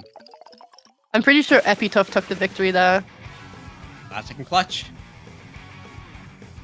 Nice. The overtime clutches are satisfying. It is always is. But hey, now that we're here, it is going to be the last resort for Boozyloof Eaters. Basic doesn't win. We have to see the circle. But we have to see the circle come out. Surely we do, right, Mars? Snowball. You want to see a snowball? I have a small suspicion it might be a snowball. So you want to see the circle? Do you think the circle will help? Maybe. You know, the power of circles is very powerful. Yeah, the power of circles is really powerful. We saw it happen in New Mumbai Ruins because it was a small map, and it could be relating to the circle, because of how small it is. But also, like that, the Umami zone was actually like a split square, like split hexagon, something like that. So if we see the 2 circle come out, like it might be doable. Maybe. But mostly, going from the players, we're gonna be seeing some other basic map. Like they think that it's the only chance to win, but Boozyloof knows what happened in the first game, and the snowball is gonna be happening. Nope. We're gonna be seeing the same 4 maps all over again. Every single time. Every single time. We're seeing the same 4 maps. Oh god. Save us. Please. Make your mark. Make your mark. Yeah, make your mark. Put it in the circle. Put it in the circle. Put it in the circle. We don't want squares, we don't plus signs. Maybe we might want to go for like an inverted inverted semicircle, like hemisphere. Like sure. Semicircle. Cool. Why not we go for a big rectangle? Like why not we just Oblong cover half the rectangle. map? Why not we go for a triangle? Like, is there any like A triangle zones? triangle. Like think about it. Is there any triangle zones? Have we ever had a triangle zone? I don't think we did, but imagine we did. That'd be so funny. Triangle zone. hey, Legend of Zelda is calling. They want their zone back. Anyways, we're gonna be looking now immediately into Malcolmoy. Or Makeamoy, if you want to be like that. We're gonna be seeing immediately for Epic Cup. They're gonna be running the same blaster, but finally, Aething is back on Luna. Thank Luna. God. We've been waiting for so long for this, and Double Hammer is gonna be coming to play. Absolutely, and from what you've said, the track record with Double Hammer is very dangerous. We do see a trade go down. Well, barely saw the trade go down. We did see the ouch symbol. But Boozyloof right now does have the zone right now, which will mean that Epitaph does have to coordinate themselves a little bit more to get that zone back. Really just trying to pick off the problems as much as possible without also being picked off at the same time. That double hammer combo coming out, but I do believe one member did go down, two members do go down, but it allowed them to get their zone for a very short moment just to apply that penalty onto the side of Boozyloof. Indeed, but with Boozyloof finally able to come back into play, they do have the bubble blaster again, not the splash on the blaster this time. So they are going to be having no panic special to come back in immediately. But the same thing with the 52 gal, they're going to be not having any kind of screen. They're going to be going in with the killer whale trying to back them up every single time. But as we're going to be seeing it from the hammer from the Viper, that's going to be immediately some Shady actually killing them off. Some Shady being a main 52 player as well too, so it makes sense about the Shade. But general, until as we're going to be seeing for the Booster either right now with the Slasher coming in, with special to hold on to Bad right there too. That might be a KO right there. Because that's a GG special right there if you don't know about it. GG special for real. Hey, what we mean too, that might be the GG special immediately off the bat too. Only one player left as well. Really bad situation for them. We do see that Boozyloof did manage to just get a really easy GG win with that. Also, how did the hammer not kill? I don't know. The hammer kind of just like didn't hammer. What? Like we need some analysis on that. Like that should have killed, but at the end of the 2 that was the last frame of the game, so that's why it didn't kill. So R.I.P. Yeah. R.I.P. But now we're in game 5. Again, technically, Makeamoy is not playing a snowballing map, if you think about it. Like, it's an equalizer map. 50-50. Yeah, it's equalizer map. But they didn't get the coin flip. So, like, I guess GG's, but like... Easy GG, I guess. Yeah, I guess. Like, I guess AC has to go back to regular blaster now. Because Luna might be bad luck. Because, like... Oh no! That's the only change that happened so far. Luna happened. On this map, a flat map where you can just do a hammer around zone and just hammer shape. But in general, though, Boozloof either knows. They all know. We all know that Aething knows how to play Luna. When we saw Aething play on the custom blaster and the regular blaster, they kind of shifted out of the way. They didn't know how to play against it, actually, with Aething playing against that blaster. So I think that's kind of why that happened, because Aething went back to norm, and everyone knew what to do. Yeah, I think they literally probably like had situations where they've like been bested by Luna so much that they were forced to learn to play against it, and then at this point, they kind of just have that second nature, like second nature of like movement where it's like, this bro is here, go kill bro. But the funny thing is, though, we don't see Luna that much in top level other than Aething. That would be like Adapt, maybe Yeti, maybe Noctis. Like, there's not that many Luna players that actually plays Luna in the top level.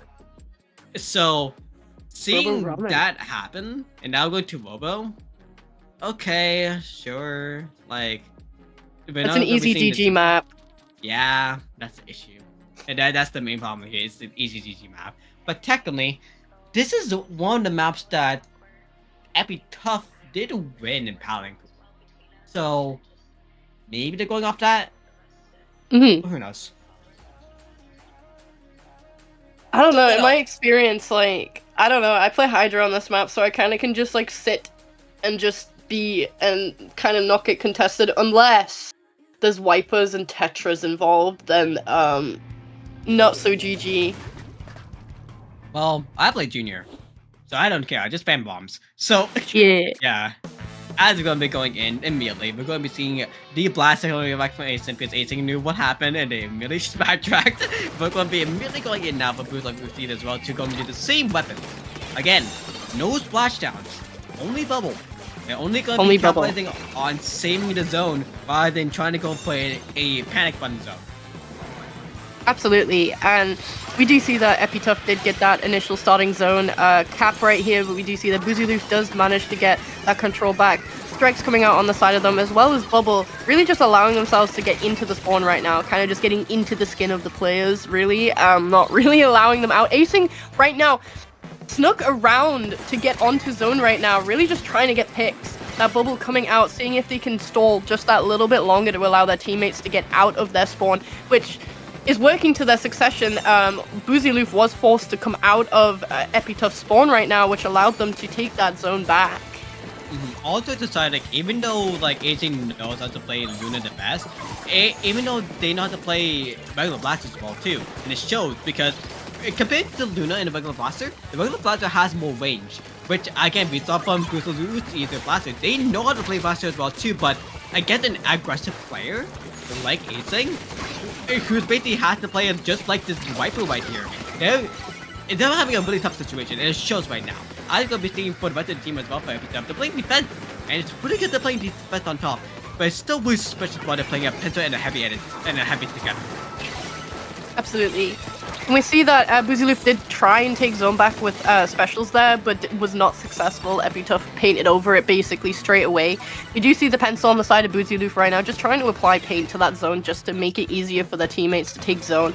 Managing to take zone, which allows them to try and push themselves up. We do see that Epitaph is all up on members right now, which means that section that they're trying to push through is going to be a lot harder, and they really need to watch out for any flankers, especially the blaster, because to be honest, well, I say that, and Blaster is out on the side of Epitaph right now, letting the enemy Blaster really just try and get themselves in right there, jumping down and just trying to juke them right now, really.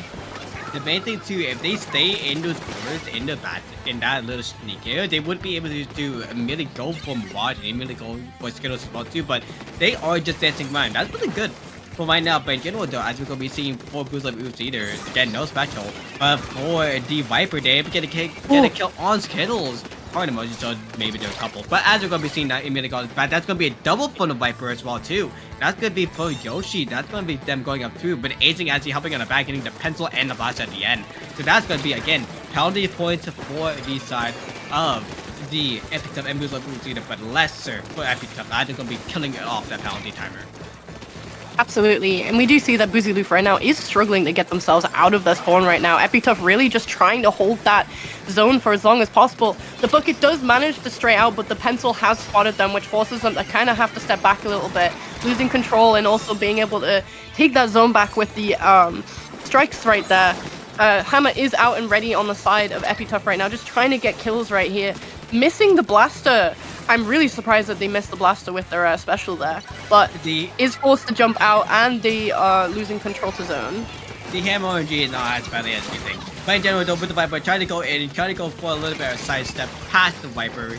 But about the little block, they failed, unfortunately. But that's 3 down for the side of Boozyloof either. So now, once again, Epitaph has to cap the zone. But they have a 47-second penalty timer, which they can hold. But the last time they did it was holding up 20 seconds. Or 20 milliseconds technically based off the timer. But again, the Viper is back. Hammer, no heavy at all, so no range, no slaughter, no strikes. What's left? Kill the whale. The blast is done. What's left? How long does the pencil go? To be honest, if the pencil can stay alive, they can produce coolers for the team as much as possible. They did manage to get 1 point off of that counter there, managing to hold the penalty long enough to at least take the lead in the last 30 seconds of the game. But it might not be enough. We do see that strikes are out once again on the side of Boozyloof, really just trying to get that zone back. The pencil on the side of Epitaph right now, just holding that zone. Hammer coming out, getting swung across the map, I believe did not get anybody. But with that being said, they do have a very dominant hold on the side of Epitaph right now, going in the last 10 seconds of the game, not really allowing Boozyloof to get themselves to that zone at all, really. Yeah, with the 2 down, that's going to be huge for Epitaph, but here with only 5 seconds remaining as well too. That's going to be it, with the timer actually killing off instead of the game timer actually ending. That's going to be Epitaph winning and moving on to the winners finals of the tournament. And one thing to know as well too, again, This is a pickup of Epitaph. We know how strong Epitaph is from Wednesday, but Epitaph with this pickup with March coming in, practicing for LCS, being this strong, this might be just Epitaph's week. They really are just wiping the floor as much as possible, by the looks of things. Yeah. The one thing to know as well too, quote unquote biasing by the way on Wednesday. If they win this, they win their own tournament. they have not won a Triton-Cup badge yet. This might be the time. And one thing to know as well too, Mars. Hey, remember Seed 1? Yeah. They are now losers. They got knocked out? Yeah, same with Seed 2. Damn. They really do be uprising. Damn, they really do be uprising. But hey, now that'll be it for our casting vlog and for the winner semifinals with the game 5 win going to Epitaph. So any last words? Blaster. Are you sure you want that to be your last word? No. Thank you everybody for tuning in. Thank you for putting up with my very rusty commentary, that's for sure, and I hope it was entertaining enough. Mars, Yeah. this is a weekly, don't worry. We're allowed to cast. If it was a major, it would be completely different. But you know, though, it's a weekly. Don't worry. We're here just to chill. We're just here to complete the matches. We're here to just play a game while people play Squid Game. So we could be whatever we want. We just have the common decency of having to regularly complete the rules. That's the main thing. Absolutely. Yep. So, any socials you want to say out beforehand? Well, my username for Twitter is Pinky Dink. But I'm pretty sure I am on Blue Sky as well, but I don't use the app very often. But it is pinkydink.bluesky as well. Cool. Yeah. Well, I'm gonna be back Wednesday, so like I'm gonna be sent back to the void again. Well, yeah, I'm gonna be sent back to the void again on Wednesdays for Panic Pool, but also join on B Sky if you want to see me post stuff. My birthday was yesterday, but like it was a normal day, so eh. But also the main thing is though, LCS Land Championship Showdown Sunday. Be there. CKK the streamer is gonna be streaming there. Ellie's gonna be streaming there. I'm gonna be streaming there. Actonic is gonna be there, and also Pipe Dream is gonna be there. The main thing is though, as well too, Ludi tonight is happening tonight, 8 p.m. We want to watch some Ludi action, which has been showing none from Dapple by far, by the way, because of 20XX. Watch Ludi tonight. But yeah, that's gonna be it. We're gonna be going to break to go in for our next set of commentators with Moku and Pat. But once again, what's any last words, Morris, to finish us off? That's not Blaster. Thank you, everybody. Hope you guys enjoy the sets that are to come, and yeah, that'll be it from me. Damn, I thought you were going to say something like Big Swig or something. Big swig. Big Swig.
I got that, oh yeah, yeah, I get yeah, I get yeah, I get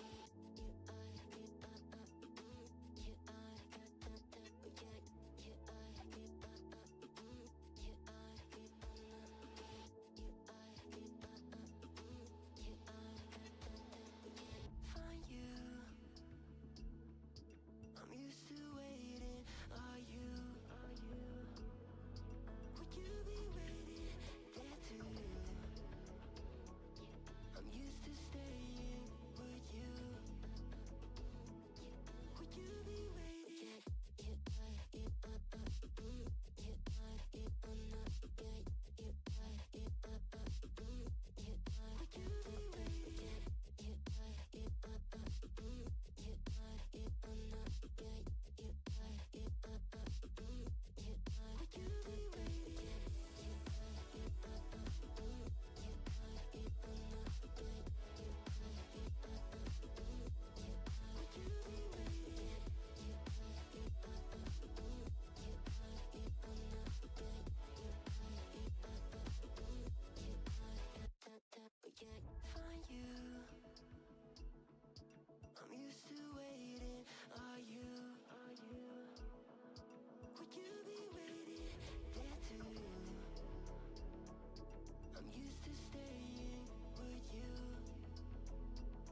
And welcome back! It is time for the upper bracket finals of this Triton-Cup 144. I am Pat here with Moku, ready to watch more Splatoon action. And Moku, we had to wait a little bit because players were not ready on the other side. There was quite some time for them to complete their semi-finals, but they are here. And we're going to start with Brightwater Springs. Not the biggest map and not the best one for flanking around, but it's pretty good. I say it's Curses of Brush though. So we got Buzlov. Actually, I'm gonna butcher that name. How do you pronounce that? I'd say Boozloof. In French, I'd say Boozloof, but I don't know if they're French. Actually, let me check. That's not Boozloof, by the way. CKK, that's a Needpen DM, not Boozloof eaters. Also, you need to update our socials. Our wonderful observer, CKK, was busy doing things in the background, and some stuff was forgotten, I guess.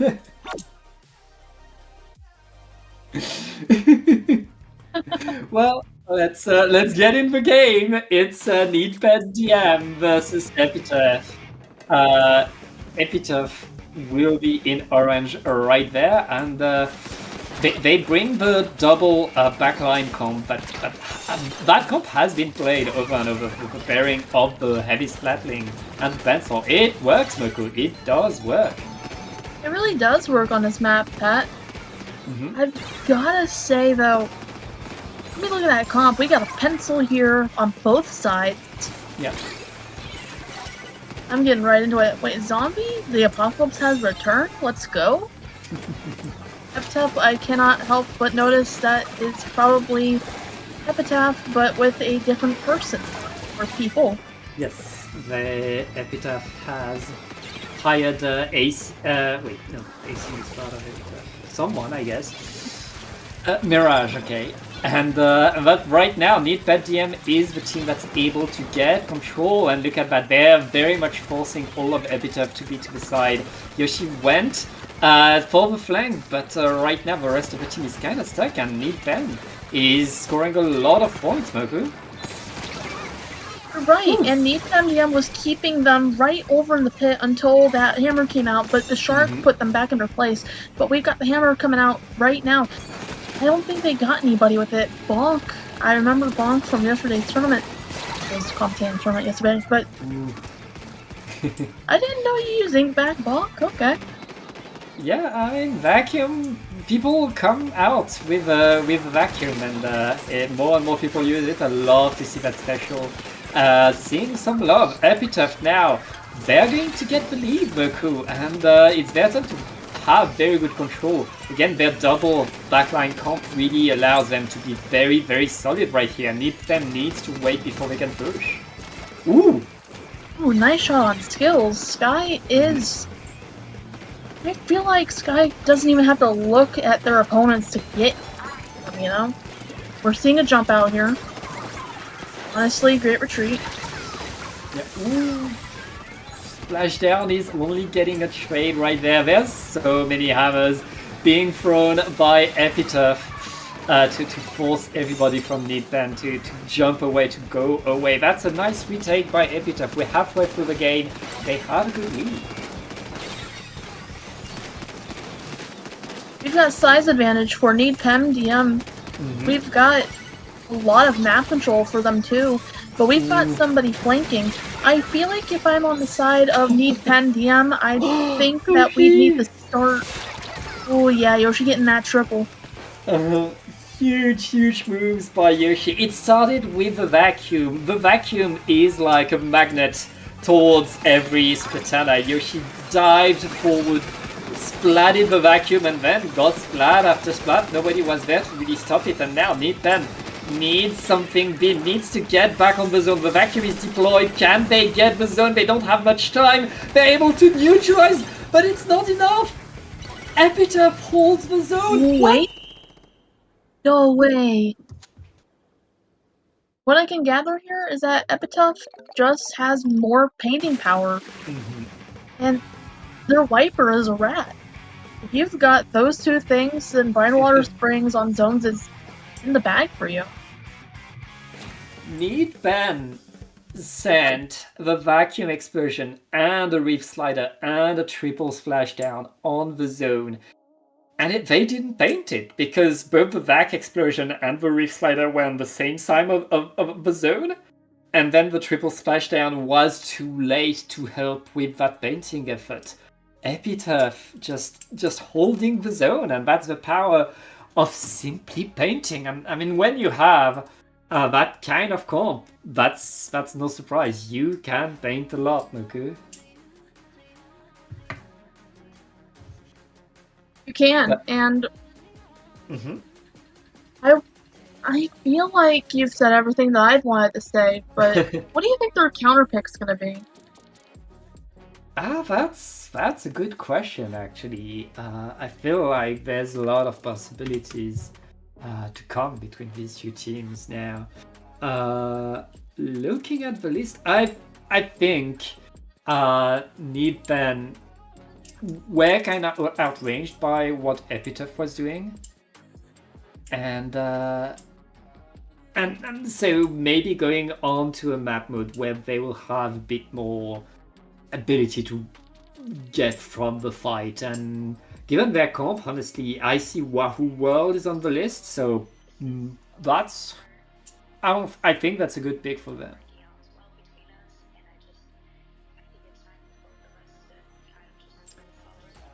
I think so too. Yeah, I agree with you. yeah, but I mean, anything's possible. If there's one thing that casting this tournament has taught me, is that these players have better ideas than me, that they're always to find something to create the surprise. We'll see what Neatpan decides to do. But for now, we're waiting for their counter pick.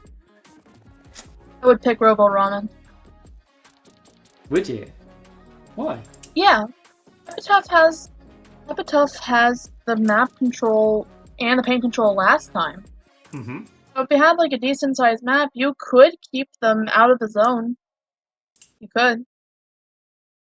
As long as it's something not like if somebody picked Eeltail during the set, Mm-hmm. I mean, if you know how to use it. So Elter is not on the list of possible maps, so we won't be seeing that. But Robo Roman is, so that's potentially what could happen. I feel like that could be dangerous to them. But oh, we're going on Inglot's Art Academy. I guess Nidpen wants to use that big spot in mid. I mean, this is the kind of map where there is one spot for the back line, and Epitaph playing a double back line play, that could be bad for them. Honestly, that's a good idea on the side of Nidpen. It is a good idea. Unfortunately, you do have a huge structure in the middle of the map. It's going to get really scrappy in mid, and sometimes it's really hard to take back control. Not like Eeltail Alley, but really hard to take back if you're going out there unsupported. Yeah, I think so. But let's get in the game. Let's see how these teams adapt. It looks like Epitaph are not changing what's been working for them. Meanwhile, Moku, go. You've been waiting for this. The brush! I love seeing a brush. It's nouveau, but I'll let it slide because it's bonk. We've got them ledge peeking from the wiper like a Smash Bros out here. Look at this. They're trying to get that. That is a long range for a wiper. Yeah, Splatanas have a out. deceptively long range, especially on their charge shot. And Yoshi just took a lot of attention. As Yoshi was getting a lot of eyes, the rest of the team, Epitaph, was retaking control. But now here comes the answer. Bonk! Splatted in the hammer. Should have stayed in brush, I guess. But the rest of Nidpen is able to take control of the zone. And that's their answer. Now they're there. Now the big question is, can they hold that zone? As all of Epitaph is now. They have 3 specials ready. We'll see what they do here. Oh, Bonk getting bonked and Zombie not getting the apocalypse that they wanted to start because both of them got bonked by that hammer. But speaking of bonk, we've got the brush here. What are we gonna do? What are we gonna do? Are we gonna flank? Or are we gonna... Oh, nice! Unfortunately, you don't get anybody, but nice taking your attention, nice distraction. Yeah. Ooh. Reef Slider able to get a splat on the pencil and force a jump out. That's Nidpen getting a lot of control right there. They have blue all around the zone, and Epitaph is forced to attack from their top platform. Now they need to be very prudent. They know Nidpen can be pretty much anywhere. Indeed, and oh, I see some ledge peeking down there against the heavy spot. No, I see it. Oh, that was unlucky. That was an interesting splashdown. That got a lot and more coming, but with 2 down onto Nidpen, make that a wipeout. Epitaph are able to retake some control, but they had to dance around everywhere. I guess Nidpen will be able to respond to be back in the fight. Epitaph, they don't have penalty though, so they're going to score good points now. Ooh, Bonk getting ledge picked. That was a... Ooh, that's triple by acing! The pencil is alone, completely forced to move out, but Epitaph right now is taking the lead and they are not taking prisoners, Moku. No, they definitely are not, Pat. No, they are not, and they've only got 13 ticks left to go. Nidpen will have to go out there right now if they want to take this back. Unfortunately, it seems as if we're not going to save it from the jaws of defeat. That is another game for Epitaph. They almost saved it too. Yeah, I mean, if they had like another second.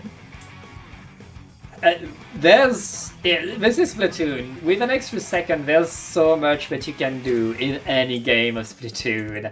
And that's what we love. But once again, Epitaph able to hold the zone, able to deny the push from Need Ben.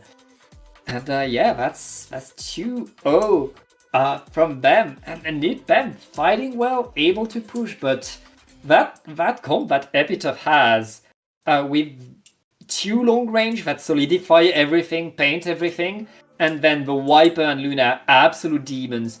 Always dangerous wherever you are never safe. That's Epitaph playing a very, very effective game. And yes, they're a team, but that's the kind of comp, that's the kind of movement, that everybody only needs to do their job, you know, Moku, because the Viper and the Luna, they can simply go in, take fight after fight after fight, because they know they'll always have a super jump spot between the Splatling and the Pencil. And it's not a lot of time to think about. Sometimes you just gotta... I don't even know what else to say about that. Oh, Well, wait a minute, Robo Ramen's in this! We are... You called it. You asked for it. We are going to the Robo Ramen. And I guess that's going to be our next map. Last chance for Need Pen DM. They're going to need either something that can survive a hammer, or something that can force these 2 backlines to move, these 2 backlines to not stay in the positions they want. Because right now, Epitaph is playing their game, and when Epitaph is able to play the game the way they want to, they just get away with it. If you want to survive a hammer, either get a weapon with high DPS, or get a charger like E-Leader or Bamboo. I see a pencil in there, that works as well. Or you could just bring out another hammer and hope that you can trade with them. Hammer could work. It's very much a possibility, but given how Epitaph plays, a Need Pen will have, whatever they do, they'll constantly be in a fight with either a Viper, a Luna, and potentially both. And they'll have to make sure that they can play with these 2 weapons right under their nose. Now, going on to this map, they'll have options. They have things they can do. Right now, Epitaph, of course, not changing comp. It's been working. Need Pen bringing back the Tetras and bringing the Kraken Roller. I think Kraken could be a good move, honestly. It's something that survives Hammer. Yeah, unfortunately, it's one of those specials where you can be... Okay, so you don't have a brush in this comp. I was gonna say, brush can easily keep them back. Which is funny. I've done that before. It's like, oh, a Kraken. I just start swinging at it. The zombie apocalypse, it gets ended by acing with the blaster, with the Luna Neo. Epitaph is in an advantage right now. Yeah, they're taking the space, and when they have taken the space, they're very dangerous to combat. 2 down on Need Pen. Need Pen not able to move forward. They'll be forced to wait, and I mean, if they don't get this next push, they could lose it all right now. Need Pen needs to go in. The Kraken is deployed. That Kraken needs to force everybody out, and the rest of the team needs to paint. Everybody is doing exactly that. Need Pen has taken back control. They're finding their groove. They're able to stay in the game, Moku. Well, getting taken out, we've got size advantage for Epitaph as they go right back into the zone. We saw a hammer getting cancelled out there in the corner, acing getting taken out, but the heavy splatling is on the case here. Yep. You want your heavy splatling to be put up there on the glass. Still positioning. Unfortunately, that shark took out a couple of their people. Nice jump back. Yeah, and now that's kind of the weak point for Epitaph. They need to wait for the hammers before they can move back in. Need Pen will score a few points, will be able to set themselves in the right position, but Epitaph is back on the attack. They already splatted the 52, and the hammer keeps striking right now. Epitaph retakes control. If I was on Need 10, I would probably set my 52 gal right where they are now, which gets you a nice single. If we can get a double or a triple here, we could have the size advantage to move up, which we do. And if we want to keep the zone, I think we'll have to avoid the hammer. Nicely done. What do you think, Pat? That's a huge cancel on the hammer right there. Epitaph completely shut down in their push. They lose both of their frontliners. They're forced back in their spawn. Nidpen has the map control that they want, and they don't have any penalty left. As long as they can stay there, but no, they lose 2 players. Epitaph pushes so fast, and they're back in control of the zone. The pencil for Nidpen is there, but they have their work cut out for them. As we just saw, the zombie apocalypse gets ended once again by the Luna Blaster, and we see Needpen DM coming back out after the tide of battle forced them back. Sometimes you just gotta go with the tide of battle, and sometimes it works in your favor. We've got a size advantage. What do you think, Pat? Yeah, I mean, right now it looks like Epitaph was a bit too greedy and got punished for it. Needpen DM, these beacons as well, they're allowing them to respawn to get behind everybody. Epitaph is forced to, even when they get a wipeout, they're forced to look back, but another hammer to the face, and that's another way for Epitaph to get more control, to get more power right there. The zone is contested, but with 3 down, Epitaph kids getting splat after splat, and these splats, they usually decide the game. Moku? I don't exactly know what's happening in the comms for either teams right now, but it seems to me that Needpen is kind of hesitant to move up sometimes, which is very understandable when you have all this union for Epitaph, but they'll have to go right now if they want to take it back. Yeah, right now Epitaph about to end it all. Needpen not able to paint. Once again, a KO for Epitaph, showing us very strongly what they can do. And I mean, Moku, this team, Epitaph, as the main team, they went the distance on Wednesday. They won Battling Pool, and now the big question is, can they do it again? Can they win Triton-Cup as well? I mean, right now they're looking pretty nice because they just punched their ticket to grand finals. Well, let's see who's in losers bracket right now. So if Epitaph is seed 3, well, I suppose if they're going against seed 1 at all, then no, not seed 1. I don't really know. I feel like I analyzed too much here, but my best guess is that Epitaph does have a shot. And you never know, we might be surprised. Hey, We might be surprised by a losers bracket team. We might have a bracket reset. It's never over. It is never over. There's always more to see, always more to play. But for now, let's take a short break and we'll be back, I believe, with lower bracket finals.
Find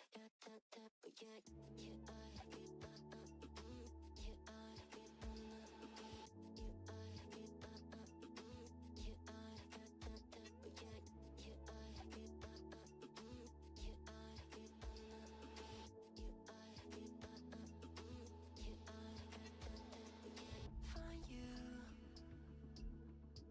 I'm used to waiting. Are you? Would you be waiting there too?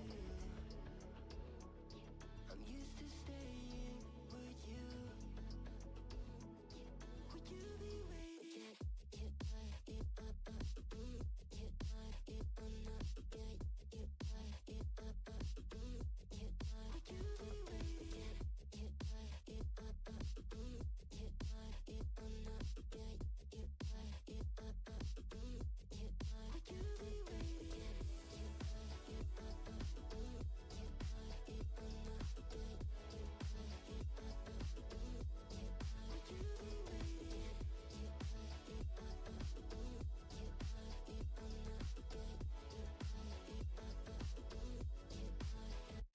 Would you be waiting? Find you. I'm used to waiting. Are you? Would you be waiting there too? I'm used to staying. Would you? Would you be waiting? Dopamine when you send pictures. When you send pictures. Dopamine when you send pictures. When you send pictures. Would you be waiting? Would you be waiting?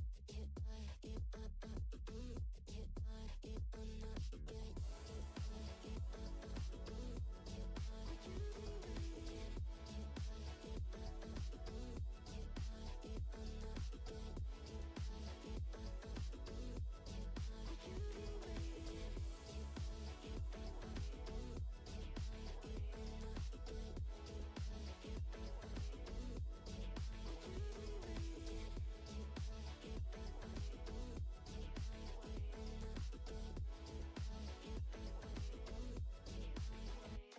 Would you be waiting? Find you.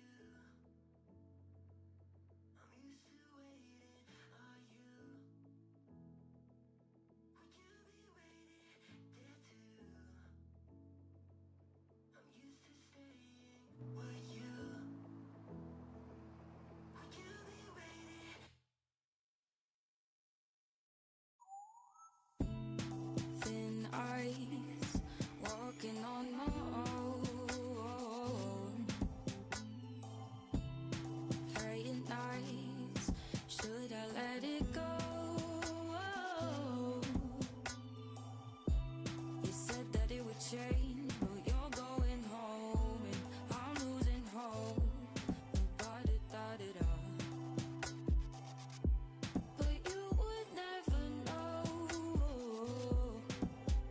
that I'm still afraid. The things you say are adding numbers to my days.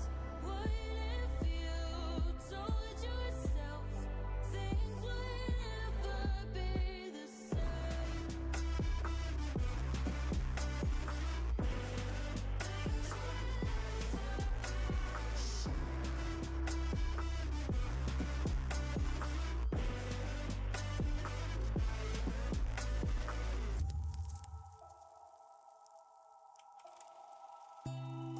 Countdown, feel the ticking in my ears. No, is it near the end? Fade out till I disappear. No, 'cause look the other way on me, you face to face. Words they float away when I'm losing the race. 'Cause I can't play this game. 'Cause I'm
time you come back, it's like falling down these lies again.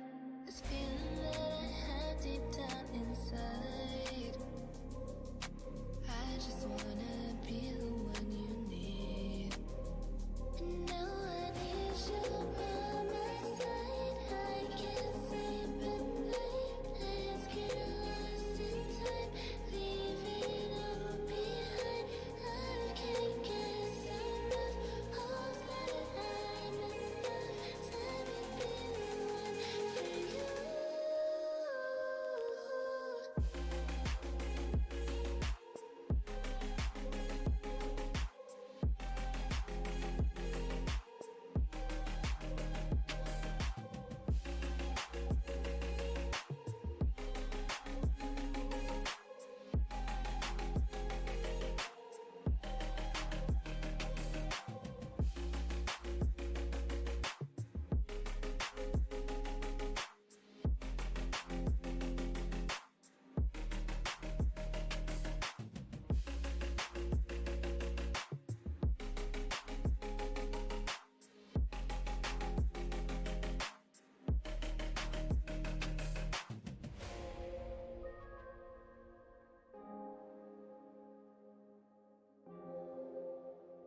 of that.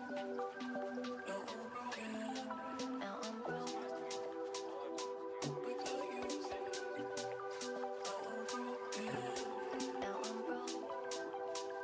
Let me be the one for you.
you look, where you touch, where you feel, yeah.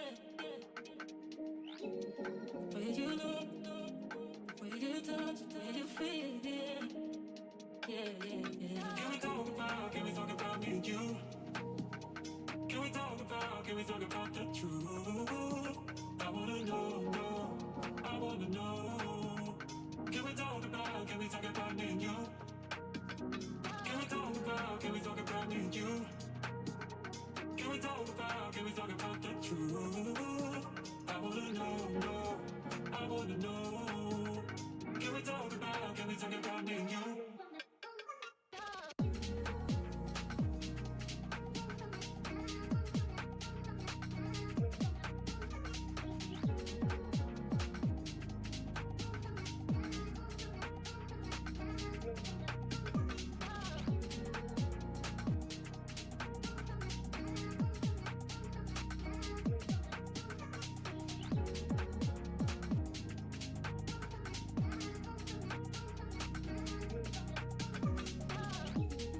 Where you look, where you touch, where you feel, yeah.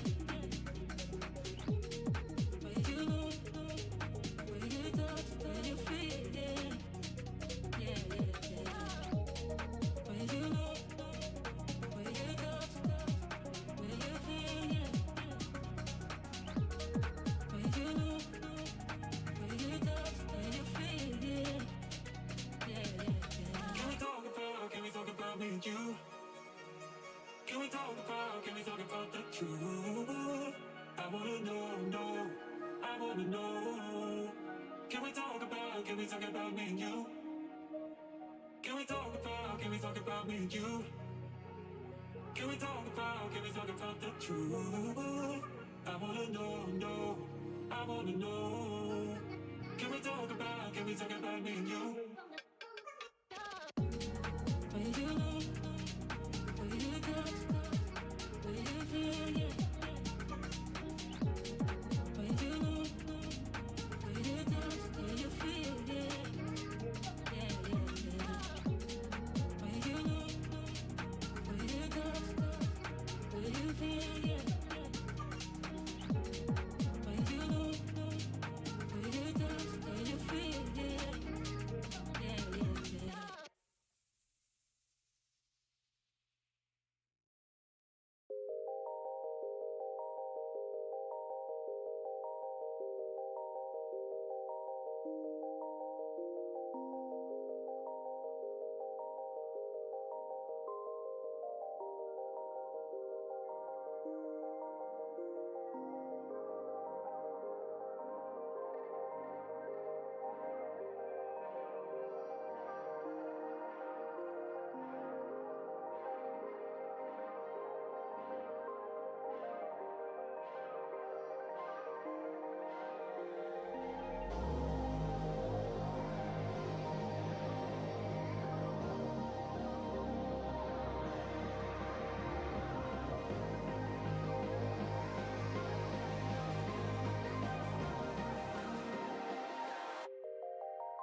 got nothing to hide.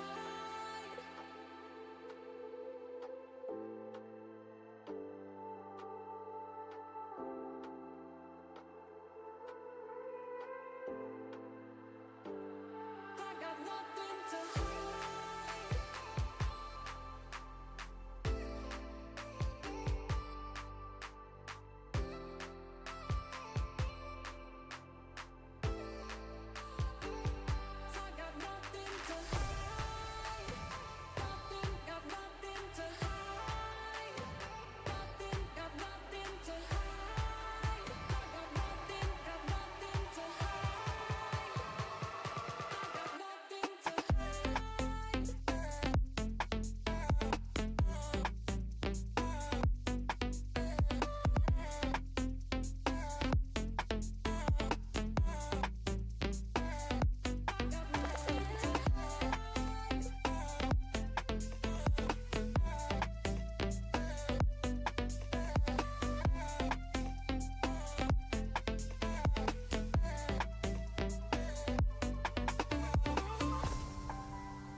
I got nothing to hide. Got nothing to hide. Got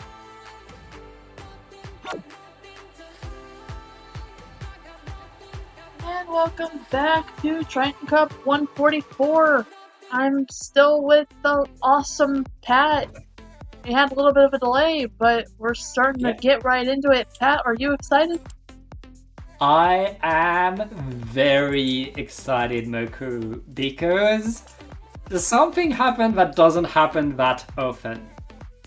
These two teams that we have, Neep and DM, we just saw them in upper bracket. Super Golazo, seed number 1, had an upset trying to come back. These two teams did not select the map we're about to see. They had no maps in common in their list, which means we are going to a map that nobody chose, nobody put on their list. And that map happens to be my favorite to spectate, not to play. It's very hard to play, and these top players are able to do it. I'm not. But we are going to start with Flounder Height, and I can't be happy cursed. enough. I love it. I love it. It is It's cursed. always fun to watch. And when it's not it's fun to fun to watch, the watch. game's pretty fast anyways. It's fun to watch, but as a brush main, I kind of suffer on this map and mode. Hey, you gotta find something. Alright, the buckets are being brought on one side. Bonk is going to have the carbon to try to shut them down. And yeah, we'll see how things go. I think it's one of the first time I see the other bucket, the Zcaster bucket. But yeah, I guess on this map it can work. I think these sloshers are going to have the advantage here on this map, just because slosher can paint up very well and have plenty of range. You have to have Yedit here, but even they can be taken out by a good snipe. Yeah. And right now the pencil is the danger part on the side of Nitpen, but Nitpen is pushed out. The fight for mid is still raging. The Reef Slider is not going to work though. Nitpen got a few points, but I mean right now what matters the most is to push the opponent out of top mid, and both of these teams are still fighting for that. Remember when I said I thought the sloshers were going to have the advantage on the zones? That would be true if they didn't have a pencil to contend with. But now we're going to see one of those sloshers try to get back up, but they have one of their sights and they get pinched off by Bonk. That was a beautiful flank. We've got size neutrality and advantage for Super Golazo. Yeah, Super Galazzo able to take control, able to score some points. The Tetra jumping it will be punished as well. But there's always a player from Midpen to go in. With 2 down now, they're all pushed out. And they're all forced to wait now. 50 points for Super Galazzo. Midpen needs to find a way forward, needs to mount a big push. And right now they have to wait for their special unless Bonk can create something crazy. Oh well. Ooh. Maybe going down to Mike on the blaster here. Mm-hmm. I think what's going to happen is that Needpen is just going to have to. I don't know what they're going to have to do, but I know Bonk is out there putting in the work. They all are, but I feel like we're trying to solo out here. Very nice trade by the Tetris right there. Needpen doing a very good job of keeping the fight where they want it to be. They take the control. Tobias with the slusher will be splatted as well. That's control of shot mid for Needpen, but Super Galazzo had the time to get back into the fight. We're only halfway through the game, and now it's Needpen's turn to hold the zone.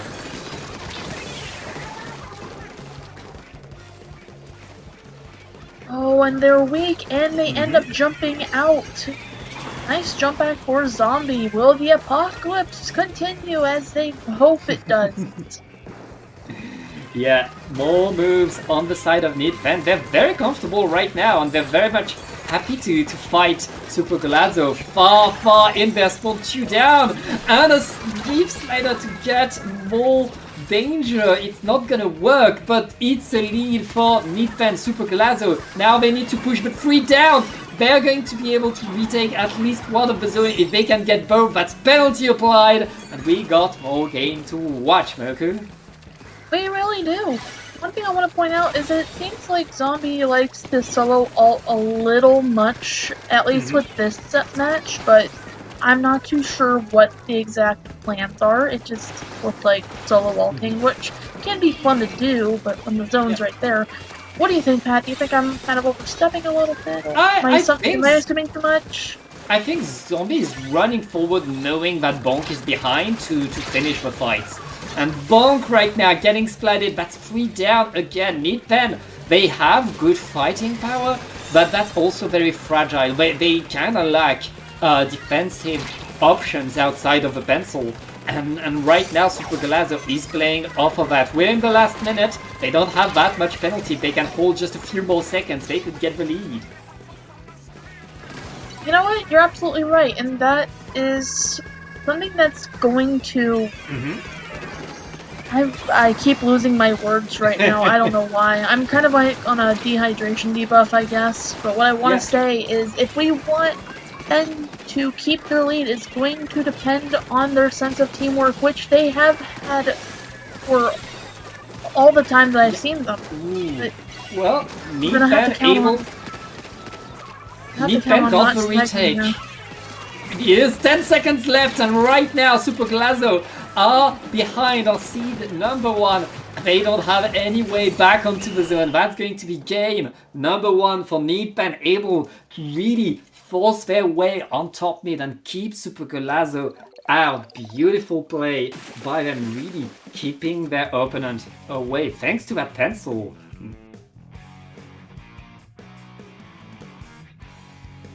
So I thought that the slashers...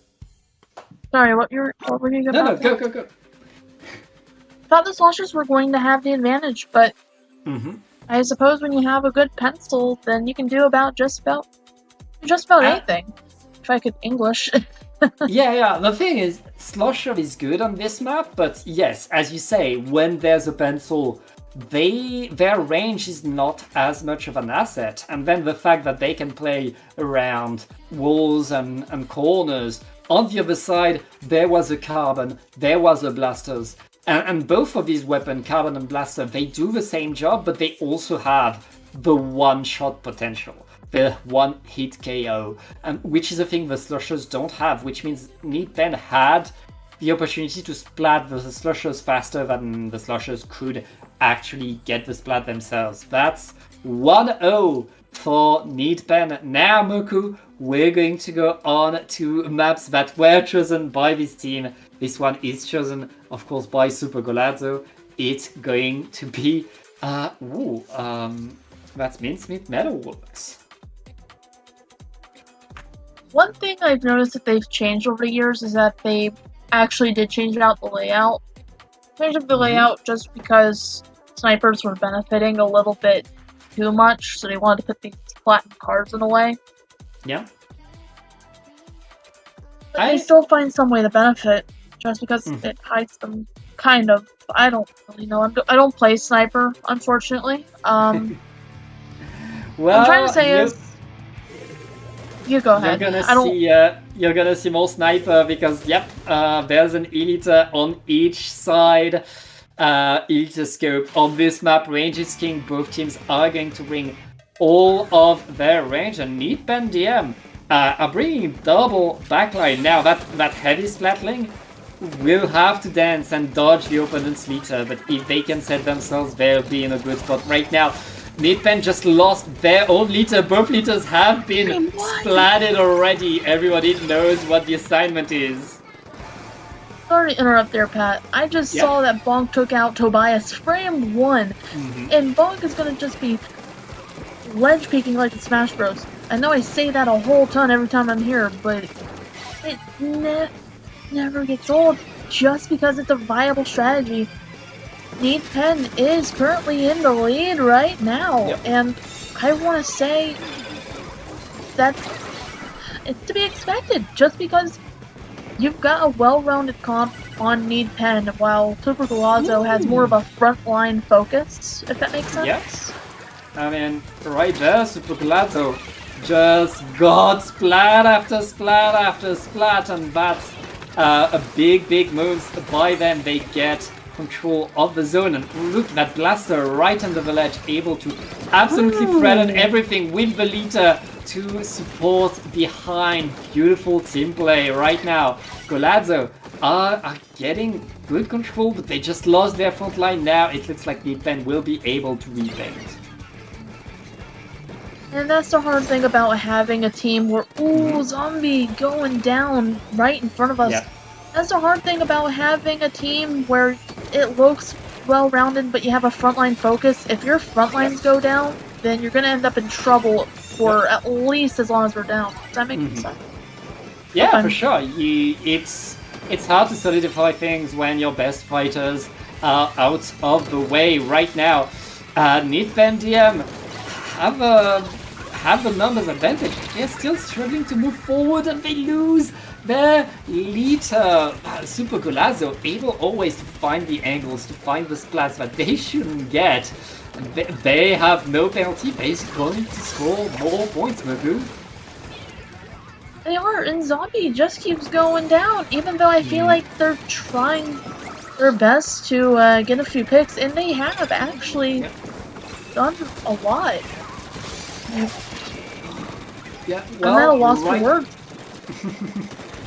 Right now, Super Golazzo are holding the zone, and there's nobody from Needpen to really stop them. That's going to be tying the score by Super Golazzo.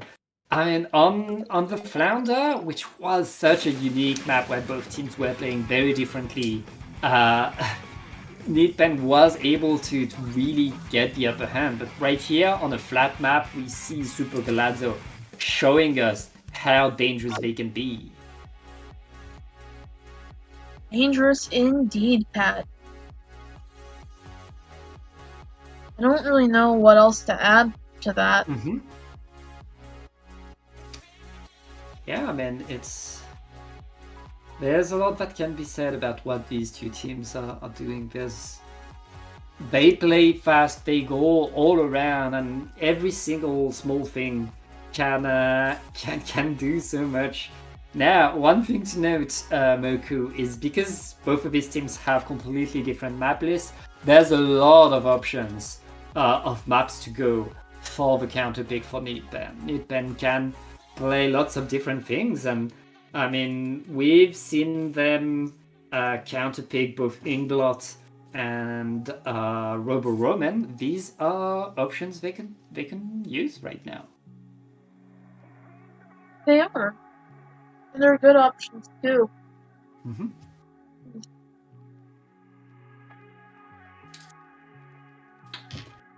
I'd love to see some Robo Ramen. Right. Yes, you would, and we'll see if these teams agree. I mean, it's a decent map for Need Pen DM, but going against Super Golazzo, where Golazzo had really the tools to play off of the range, and Robo kinda relies on the range, but Let's we're go! still going there, and I guess that's going to be our next map. Need Pen wanting to make it work. I called it. Robo Ramen. Yeah. Or But was you it you that called always it? say Robo Roman, like a broken clock is right every once in a while. True. Absolutely true. I don't know. I just really love this map as a brush. Uh-huh. I'm gonna start bragging, aren't I? I was at Anarchy Nova 3. I don't know if anybody else saw it, but I was the brush that saved my team from getting a wipe like early on. Mm-hmm. Just single-handedly taking back the zone with a single ink brush. So this is my favorite map and mode. I guess. It brings back memories. Well, Moving around a small venue, it's perfect. Well, we'll see if it's as good for Need Pen as it is for you. Right now, both teams are back in the fight, and Need Pen, ball changed to bring the big swing with a vacuum. That vacuum is, I mean, good special, but so good at taking the zone, and already Need Pen are able to get the first control. Guy going down right as we transition over to the sniper with two people down on Need Pen. Super Golazzo is going forward, and they're going to be setting up their s'mores, their campfire, saying, nah, you can't come out here. But Blaster here had to take out somebody else. I don't think it popped up on the screen. How did they perish? Ooh, the splashdown is coming! That's huge move right there. The Blaster absolutely shredding and forcing the vacuum away from the zone. That is big right there. Need Pen has no option to move back in, and Super Golazzo can simply defend. Yeah, you're right. I cannot help but notice that Blaster was just a rat.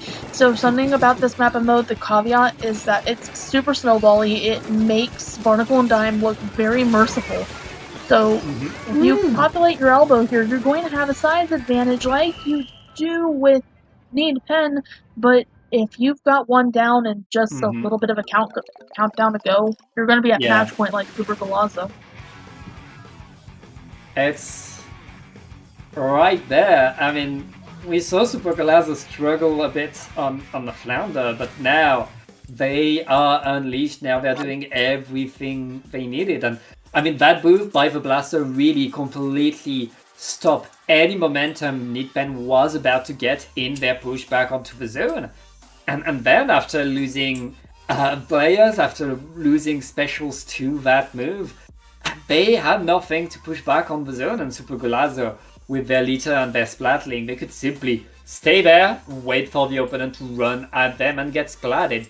Beautiful control of the base of the game. Great awareness by Super Golazzo, which means now they only need one more game, and Need Pen DM, this is their last counter pick. A bowl of ramen, says Mako Mar. Oh, wait a minute, it's actually, I guess I don't get any ramen, but we have the bread and butter Splatoon. Yeah, it's Hagglefish Market, you know. You can go to the market and buy some fresh produce to make some more ramen. A friend of mine actually told me about breakfast ramen. I really want to try it. There's an egg in it. I guess that's a thing. I mean, everything exists. don't Well, know. let's get I don't know if it's a real thing. let's get in the game. Super Golazzo, they found the comp that works for them. Nidbem DM sticking to that big swig. On this map, that's very interesting. And that vacuum on this map will be very effective because you can't really go around. If the vacuum is there, you don't have the time to flank right there. So I think that could work. We tried to go over to the right side, but they got checked for street passes. They don't even have a 3DS. Yeah, Nidbem able to really get early control to push all of Super Golazzo out of here, and Super Golazzo forced to wait. Their double backline now is costing them. They're kind of missing tools to push forward. They're going to have to make a cheeky play, but for now they're forced to wait. They're just gonna have to try to get around that E-leader, which is not hard to do as Bulk goes down, Zombie goes down, and the blaster is moving forward. We got this rat in the air, not managing to get a pick on anybody else, but managing to at least move their team up a little bit, which was a lot for this. We've got Zombie going down once again, 2 with that heavy splatling. That was a really close shot, but that didn't really happen. Yeah, I mean, Super Golazzo, when they are holding, they're very strong. They can slow down the game as much as they can. When it's time to push, they need that blaster to absolutely pop off, and that's exactly what we saw. That blaster can deliver right now. That's a lead for Super Golazzo. Nidbem activating the vacuum, are pushing forward. The vacuum is being thrown, but they're not able to cap. They're not able to keep themselves on here, and the zap is so far up, getting more fights. They were with Cooler, so they'll be able to respawn very fast, and now Nidbem needs to spank that zone. That's it. Well, what do you think happened here, Pat? I thought that Need 10 was going to be at an advantage. Was it just the blaster being too much of a rat? I mean, Super Golazzo, they have one weakness, is that it's hard for them to push forward because they need the blaster to get splats in order to push forward.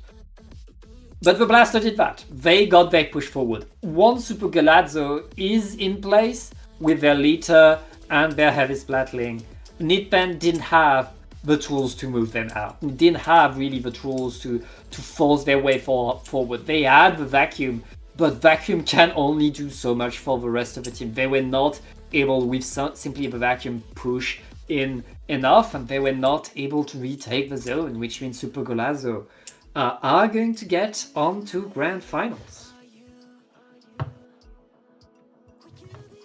You think we're gonna see bracket reset against the Epitaph? Moku, I don't know, and there's only one way to find out. We're going to take a break, and we'll be back, and then we'll know. Drink water.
And we are back. It is time for the grand finals of this Triton-Cup 144. On the one side, our upper bracket winners, Epitaph. Almost this team, 3 of these players won Paddling Pool already. They want to add Triton to their their collection as Their well. collection. Super Golazzo. Yeah, exactly. Thank you. Super Golazzo, RC number 1, had a few issues, but are now back. If they want to stop Epitaph in their momentum, they'll have to win twice. And Moku, I said that did not happen often, but we're back to a map that is neutral for these two teams. And the reason that is the case twice is because Super Golazzo, the maps they selected to go on, nobody else wants to play them. So they always get to play neutral maps, I guess. What is this map they've chosen? Well, the map that they haven't chosen, the map that we're going to play on, is going to be Humpback Pump Track. So we're going to see some slushes again from Super Golazzo, I guess. Oh, this is the most blessed map and mode for brushes. I absolutely love this map and mode. This is the moment of truth. This is for all the marbles. This is for Triton-Cup 144. This is the final test. Will we have a bracket reset, or will Epitaph take their win? Well, the pressure is on Epitaph to get the victory. They only need to win 1 set if they want to get that power. But on the other side, Super Golazzo, they're players that when they sign up, we usually expect them to win Triton. They're the kind of teams that you always have to pay attention to, that you're always going to be scared of. Yeah, you're absolutely right. There's not much else I can add there. Yeah, well, nothing else to add. It's time for the game, and that's Double heavy. a double splatling on the side of Super Golazzo. Super Golazzo are in orange, by the way. Need to invert the colors. And yeah, that's, for this map, this could very much work. Indeed, I can't help but notice, but we've had double heavy out here for Super Golazzo. Why do you think that might be? It paints a lot. And when it's done painting, it's painted enough to get a special, and then it throws its special, and it can paint some more. And that's, painting a lot is pretty useful in Splatoon, especially on a mode where you need to paint something. Oh yeah, not just that, but also cover fire is super important when you have a zone to capture.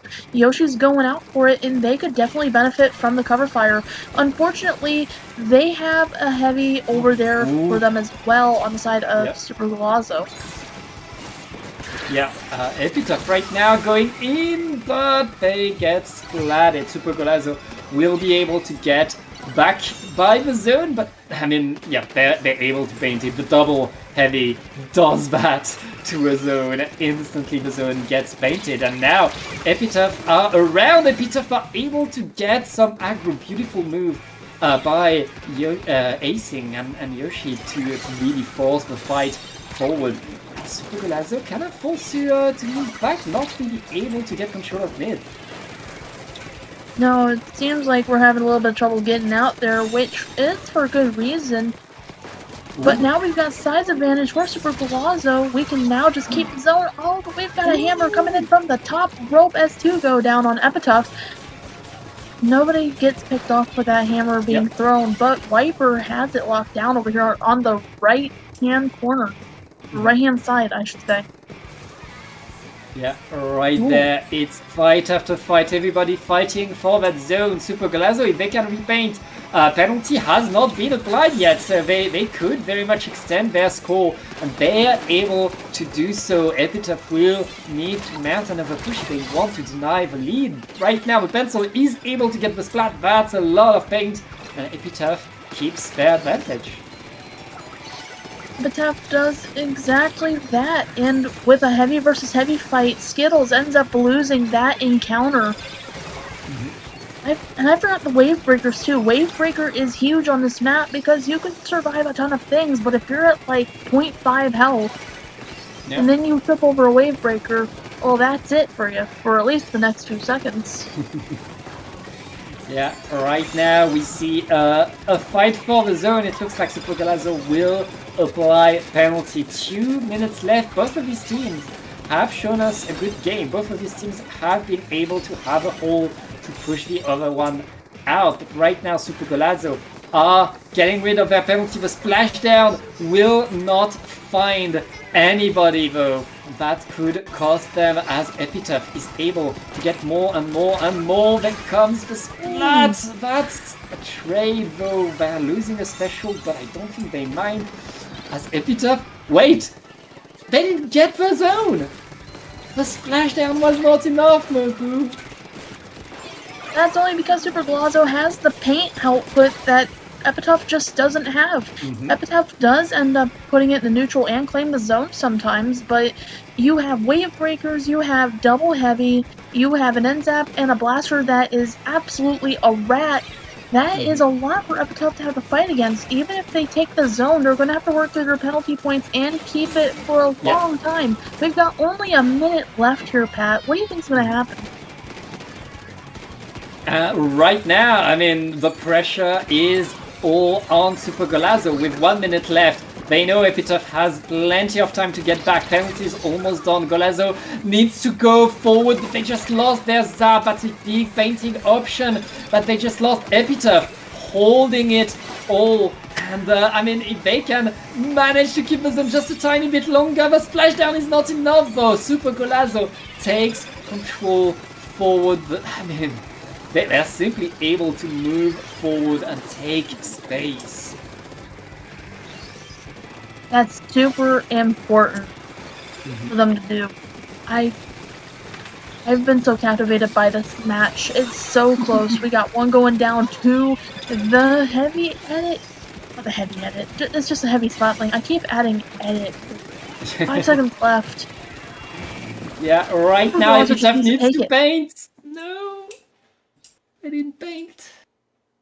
I thought that Epitaph was just gonna take it and bring it into overtime, but I guess Nope. somebody was close enough. They didn't get the zone. The zone was neutral and like there was just 1 second off overtime because the zone had been neutral for so long, Moku. Which means Super Galazzo gets game number 1. And I mean, Galazzo, they had such powerful pushes. They were incredibly solid in their ability to simply move forward, and I guess that's what that double heavy splatling comp can do. Because every single inch of ground that you're able to take, you can keep it. You can keep it when you have these two splatlings. With double splatling, you can do almost anything. So what we need to do is, if Epitaph wants to take the next match, they'll need to pick a weapon, or, well, yeah, sure, change comp if you want. I don't know what you change it to, but change it to a map that Double Heavy cannot immediately benefit from. You think there's a map out there like that? I'm thinking of Virgin Underpass, but I could be wrong. I think it's not necessarily a map that is good for Double Heavy, because Epitaph has a heavy splatling as well. But I think a map that is a bit more open will allow their pencil to get in better positions to pressure the opponent's splatling a bit more. So if they go to an open map, their pencil will force the opponent's splatling out, which means Epitaph will have more room to play the game. So that could be a good move by Epitaph if they can set that up now.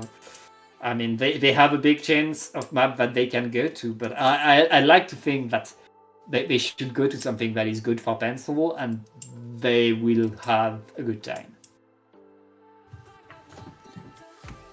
know what? I've got to agree with you.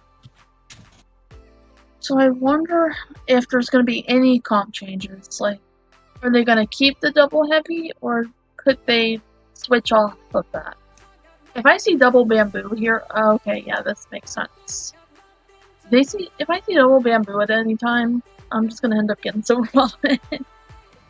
I don't think we're gonna see double bamboo, but we're going to see umami runes.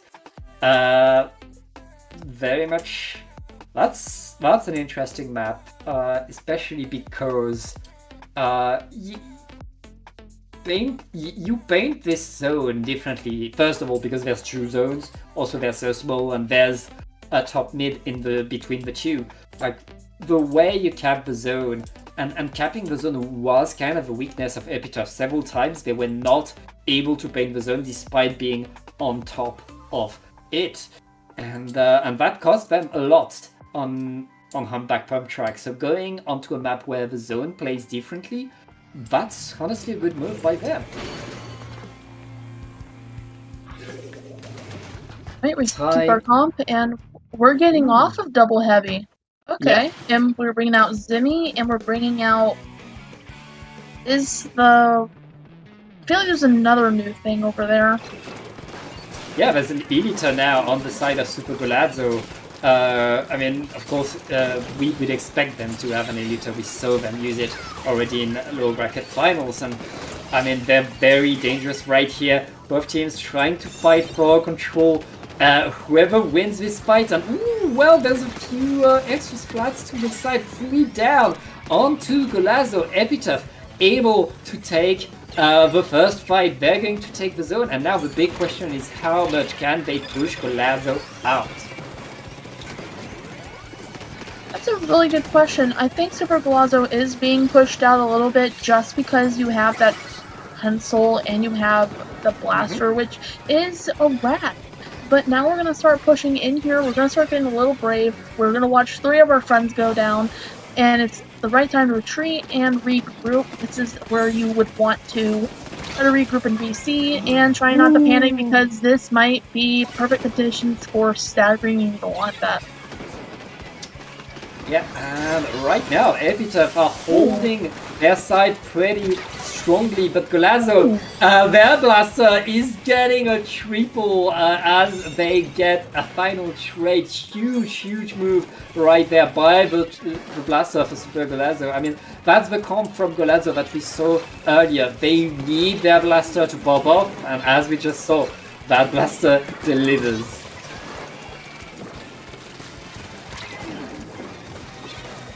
I was gonna make a joke about the Giorno. But never mind, I'm not gonna make a pizza joke. I will say that is a very good splashdown. Unfortunately, we do get picked off here. Ultra Stamp getting picked off, as Super Golazzo ends up taking the lead. I really do feel like Epitaph is just struggling here. Now they are. Epitaph are able to win a few fights, but they're not able to win the war right now. They're not able to really push Super Golazzo out, and that's the power of that comp that Super Golazzo has right there. Once they're in position, they're so dangerous, Moku. That is game number 2 going to them. And I mean, Super Golazzo on this map mode with that comp, their defense, their ability to simply hold control of the map is unparalleled. I couldn't have put it any better myself. And I thought them switching off of double heavy would actually be not too helpful, but Epitaph ended up not being able to get back out there. They did have some dominance, but I feel like, do you think maybe they might have gotten a little bit scared at some point? It looks like they started hesitating midway through. I don't think you reach that level of Splatoon and you're scared. I think Epitaph knew the job is just to force Super Golazzo to move. You need everything to go your way. You need to splat 2 backlines and a Zap that paints so much and supports a lot, and then there can be a blaster anywhere on the map. Super Golazo is a team that to push them out, you need to use all of your resources, and right there, Epitaph, they're playing well. They're able to win fights. They're able to take space, but they're not able to push Super Golazo out. And I feel like if they don't change their composition, they're going to have to change the way they play. Anything they need, or they never let Super Golazo take the ground in the first place. These are their two options, but right now, what they've been doing hasn't been working. And remember, yes, it's 2-0, but Epitaph is on the upper side. They can take their time to learn what Super Golazo is doing, but right now, Super Golazo, what they're doing is working. I agree with you. I actually had a thought, but I just want to get up to the mic real quick. Epitaph, if you've got to move the back lines, get something with whale. Can be 52 gal, can be ink brush. Yeah, You want to make your back lines move. Yeah, missiles too. That also helps. Triple ink strikes. There are so many options to move a backline, and right now Epitaph needs these. But we'll see. I feel like, yeah, they like it. What? Oh. What is that? What? Super Golazo. Oh dear. Respawn Punisher Elita. Oh, that's diabolical. That's cursed. That is a evil. cursed comp. That is evil. They said we want to win this. Acing ends up getting splatted. They don't even want to fight anymore. They're not even asking for the win. They just said, "Yeah, we're gonna take it. You're gonna like it." But Yoshi's not having any of it. He couldn't aim for the zone because of terrain. Yoshi's really trying here. It's not a fight. It's a hunt right now. Super Golazo simply sniping and sniping and sniping, and Epitaph not. There's nothing they can do. Staggering. I mean, tough. If that is not a wake-up call for Epitaph, but they need something to counter the backlines, I don't know what will do it. Like, Epitaph needs anti-backlines options right now, because, like... That was a massacre. We're going into a bracket reset. That was a slaughter.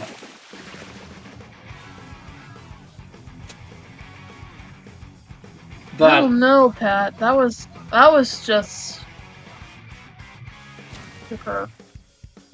Super Golazo right there. I mean, they just established themselves as the villains of this Triton-Cup. Epitaph struggling, fighting. Now it's going to be time for round 2 of this grand finals, and I mean, Epitaph needs something big. Needs to just.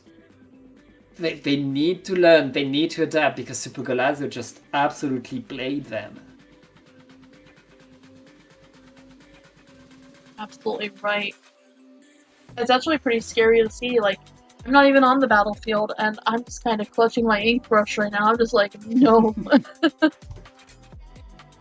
I was trying to press 0 further. Yeah, well, there's so much you can do. I mean, again, Epitaph has been struggling, has just so much to do, but it's not over. We are resetting the bracket. We are resetting the set. Yes, there was a 3-0 for Super Golazo, but now it's 0-0, and we are going on to a very balanced map. A map where Epitaph will have things to do, options to play. It's going to be Mahi Resort. And I mean, on this map, Epitaph will have options. Epitaph will be able to play their game a little, but they need something to counter the backlines. They absolutely do. And by the way, backlines absolutely love this map. You can get up on Snipe. You can get up on the stack, like right near the sign you can see closest to the thumbnail for the map. You can get up there as any backline at all. Splatling, Charger. What we really need, like you and I have been saying, is just something to move the backlines. But it seems as though we go in with our well-rounded comps here. I'm seeing a 52 gal on the side of Epitaph. Yoshi's got back and Sprinkler. We're gonna see if that does anything. I'm not seeing any other backline. Oh wait a minute! Yeah. I'm seeing Bubble. I'm seeing Bubbler. Yeah, it's a Bubbler. By the way, that's not a 52. That's a 96 gal from 96. Yoshi. Got it. The vacuum will give a kind of a cover to the team, but right now that's not cover enough. If you can switch to the game, CK, like right now it looks like Super Golazzo are simply slaughtering Epitaph once again. What? I can't see the battle. CKK? CK? Show us the game! No! Yay! The battle! CK! You forgot to press X! Please! Well, Free us! Golazzo right now still very much in control. I can't see the score even. And right now Epitaph fighting to move back in. They have the bubbler, but it's not enough. I That's think it was Super okay. Golazzo's game.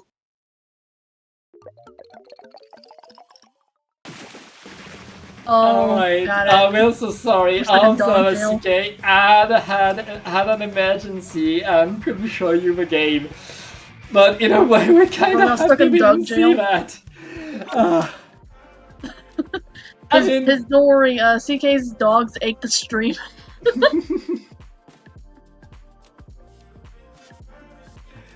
I think that was Golazzo's game, right?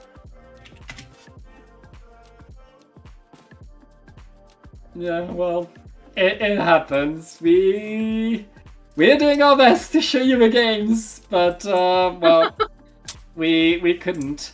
By the way, like that was not Mahi. That was Crableg Capital. It was? I think that was. I thought the that was wrong one. Mahi.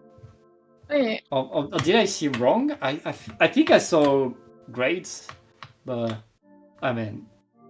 Anyways, we are waiting for the counter pick from Epitaph now, and yeah, that's going to be game one for Super Golazzo, and it. Well, it doesn't seem like their double bubble trip worked. I don't think their double bubble trick worked at all. Mm-hmm. Yeah. Well, If somebody doesn't run whales, like somebody pick Brush. I mean, I think Epitaph should bring back the Zumi for Hagglefish, because a bubbler on Hagglefish zones is always a good option. It works very, very well. You deploy it on the zone, you get the zone, you deploy it to the side, you can secure very much your presence, force everybody to look at you. It works so well, but that's not gonna give them the win. What they need is something to force Super Golazzo out of here. And Super Golazzo just completely changed everything. Double splash, double machine. What is this? Is this like the first meta of Splatoon 3? I think it might be. Because you still have people experimenting, and I feel like with the update, we've got some room to just bring back some old stuff. I'm surprised I haven't seen trap meta in a while. A bubble on the zone, like you were saying, is actually pretty beneficial for Epitaph because you need to be able to get in if you want the zone. And zone's small enough to fit that in. Unfortunately, you also have Buddha Bomb coming out from the side of Super Golazzo. I mean, Golazzo right there showing us that they can do whatever they want with every weapon in the game. And a machine that has been nerfed substantially, they're bringing to your boss, and I mean, it's working. They're very much able to really hold control over the whole map, and they're already past the halfway mark, and Epitaph is struggling to find a way forward. Facing going down to an unlucky Fizzy Bomb, we've got Toxic Mist coming out, which is super useful. Tobias, we have a shark. Oh, never mind. We do not have a shark in its natural habitat, but we do have map control for Super Galazzo. We're running out of time. Epitaph is running out of time. Wait a minute, we're gonna start going in and stampeding. We're taking back that zone. Epitaph surviving, pushing back in. They have control right now. The big question is, can they hold Super Galazzo as the Booyah Bomb is being thrown at the zone? That's a lot of pain with the crab support as well. Epitaph holding as much as they can, and with a snipe by the liter, they are able to hold their ground. The vacuum to help. Yes, it looks like Epitaph are getting their splats, no penalty. And it looks like Super Galazzo was a bit too confident. Seems as though the sniper's also aura farming right in front of us, as Epitaph does not have any more penalty points, and those points are dropping fast. I feel like it might be Epitaph's game if they can hold on to it. They're at a size disadvantage though for Super Galazzo, which is great, but we got Crab coming out, which doesn't do much. And if we can keep Super Galazzo out, unfortunately, they do take the zone. Yeah. Right there, Galazzo able to apply penalty, but Epitaph are still around. Wait a second, another flank by another splash, and that's Super Galazzo really forcing everybody out. And now we're back to where Super Galazzo is the most dangerous, when they are in control of the map, when Epitaph needs to find a push forward.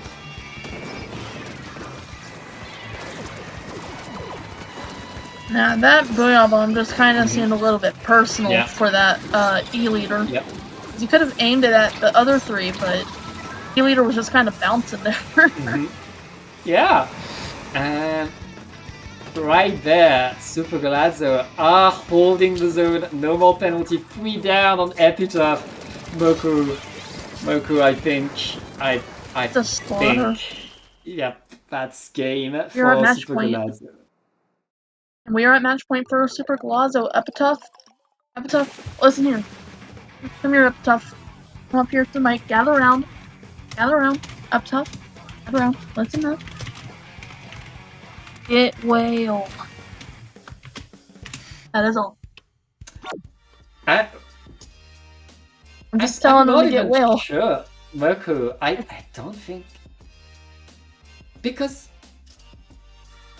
Super Galazzo is going to bring... We don't know what they're going to bring. They're going to bring whatever comp in the next game, and... Rolling the dice. I can't believe it. Super Galazzo's running on RNG. Their comps make sense, but the issue is not the weapon. The issue is not range anymore. I thought it was range when Super Galazzo brought the double liter, but no, Super Galazzo doesn't need the double backline. It's just that right now Epitaph needs something being meets like Super Galazzo. It has been running circles around them, and Epitaph, they need to be the one to surprise Super Galazzo. They need to be the ones to really create something new and put Super Galazzo off balance if they want I have an idea. any shot at taking any game. I have an idea. Huh? If we're not going to choose whale, if we're not going to choose trash strike, I have an idea. Carbon sharking. Carbon roller. Start I sharking. don't think they're gonna change weapon. Like, this is too late. It's too late to change weapon, Moku. At this point in the tournament, they need to make the tools that they have work. Because somebody pockets... Yeah, but if somebody pockets carbon roller, I don't know if anybody does, but if somebody pockets it... 2 games ago, I think they should have changed weapon. Right now, they have their weapons. They need to make it work. They committed to it. I think it's too late to try that now. They need... It's not going to be the weapons. They better bring the weapons they are the most comfortable with. And right now, these are the weapons they've been bringing.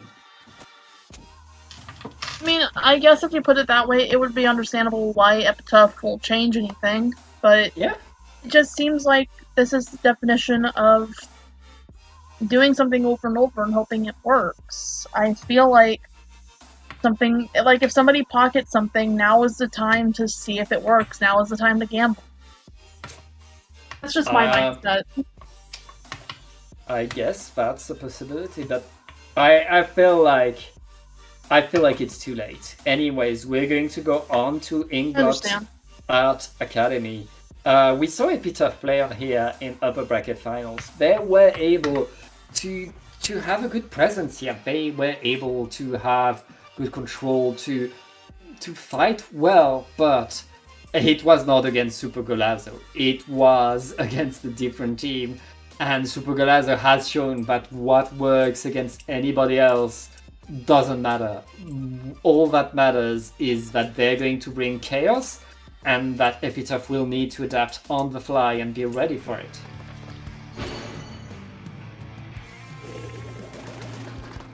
Yeah, time for the game. And yeah, Super Golazo completely changing their comp again. And oh, Epitaph bringing a Nautilus against the Dapples. That's the right moment to bring the Nautilus. That's going to be, honestly, that's a good shift. That could allow Epitaph to win a few more fights. I'm seeing 52 Gal on their side too. Epitaph is bringing in those whales and the ink wall.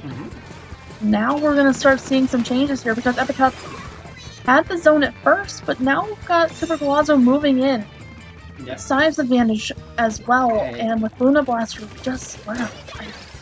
Once again, Maku, like, weapons change, they can do things. At the end of the day, Super Golazo are dangerous, whatever weapons, and that's what we're seeing on display right there. Mike going to the side with a Luna is only going to get a trade. Epitaph pushing forward, wanting to go in. Yoshi getting a trade as well. We see lots of trades. Can Epitaph get ground though? Can they move forward because of the Dapples? Super Golazo will have beacons, will have way back in, and Epitaph, they were not able to get the zone.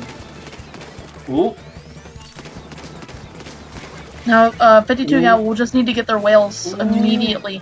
They need to build up their whales. I have not seen them do it. I mean, that's not to say they haven't, but We've seen a nice few, but ink storm. right now in Super Golazo, just penalty was applied on them, but they're still in that fight. They're still around the zone, and the mini is shredding to the side, forcing all of Epitaph to be in a fight they don't want. And Super Golazo is taking back their control once again, acing, activating the hammer, wanting to get the splat, is not able to find it though, and they get punished. That's Super Golazo right now, getting more and more points. So I did see the whales come out, but they didn't really do much against the blaster. Sometimes it's like that with whales. Sometimes you want to aim for somebody else, but it ends up tracking just another front line. Yoshi is really doing their best here. They all are. I'm actually kind of scared for Epitaph just because of how much of a slaughter it's been against them for the past few matches. Yep. And right there, that's Epitaph nice. able to punish the jumps. That is very important right there. All of Super Golazo are coming back from spawn. That's allowing Epitaph to simply look forward, know where their opponent is. Now they have the positions. Now they don't have penalty. All they need is to hold. It's gonna be hard to do because you got Blaster over there. Where? Ooh, we've got the Aura forming. Yoshi's Aura forming. And right there, they might make it. They might take it. Beautiful plays by Epitaph. They get the lead, and right now Super Golazo has no way back forward. The Dapples is alone. Can they paint in time? It looks like Epitaph finally found their groove, Boku. I told you the whales were the play. The whales were the way. This is how you do it. Yeah. I also manages think to save it. Yeah. the Dapple is not the play, though. I think Super Golazo should like they were playing weapons we don't expect them to play. And I mean, I don't know if now that Epitaph has been able to get a game off of them, but they'll keep with the weird comps, or if they decide to end it. But we're going to go to Urchin Underpass, so I guess maybe they're going to bring the Dapples back. Apples are pretty good for Beacon. I'll give you that. Apples can be rats too. Yes. Nothing I would recommend for this for some reason. My gut just says no, don't do it, but you never know. Gut instinct is kind of different, a little bit from competitors' instinct, but so I could be wrong. Maybe Dapples are to play. Oh, yeah. They're the correct play on this map mode. Oh, look, Dapple boys are absolute rats on Urchin Underpass. This is the Dapple maps, and here on Dapple Productions, we have to approve of it. So We do. But I mean, Mischievous ink brush rat sounds. Super Golazo have like lots of options. They've shown us that they can play lots of different things. Epitaph got a game off of them and managed to really punish Super Golazo for being too greedy, for being in the wrong spot. Now, can they do it again? Can they do it on a map mode, on a map that was chosen by Super Golazo? And we'll see if they're able to do that. Remember, it is match point, it is tournament point for Super Golazo. Epitaph trying to bring a miracle and the blue Dapples this time. Meanwhile, Epitaph are bringing the red ones. That's going to be really interesting, and I'm noticing Shark, I'm noticing Splashdown for Super Golazo. Let's hope that Yoshi is putting their 52 gal to use. We've got another 52 gal on the side of Super Golazo. You love to see a 52 versus 52 combat. Yep. And then right now, that's the fight for mid. The team that's able to really push the other team out will have the opportunity to score points right now. Acing going in with a hammer, getting two and dodging the triple splashdown as well. That is huge. Super Golazo painted the zone, but Epitaph is the team that won the fight. And right now, they're going to take control.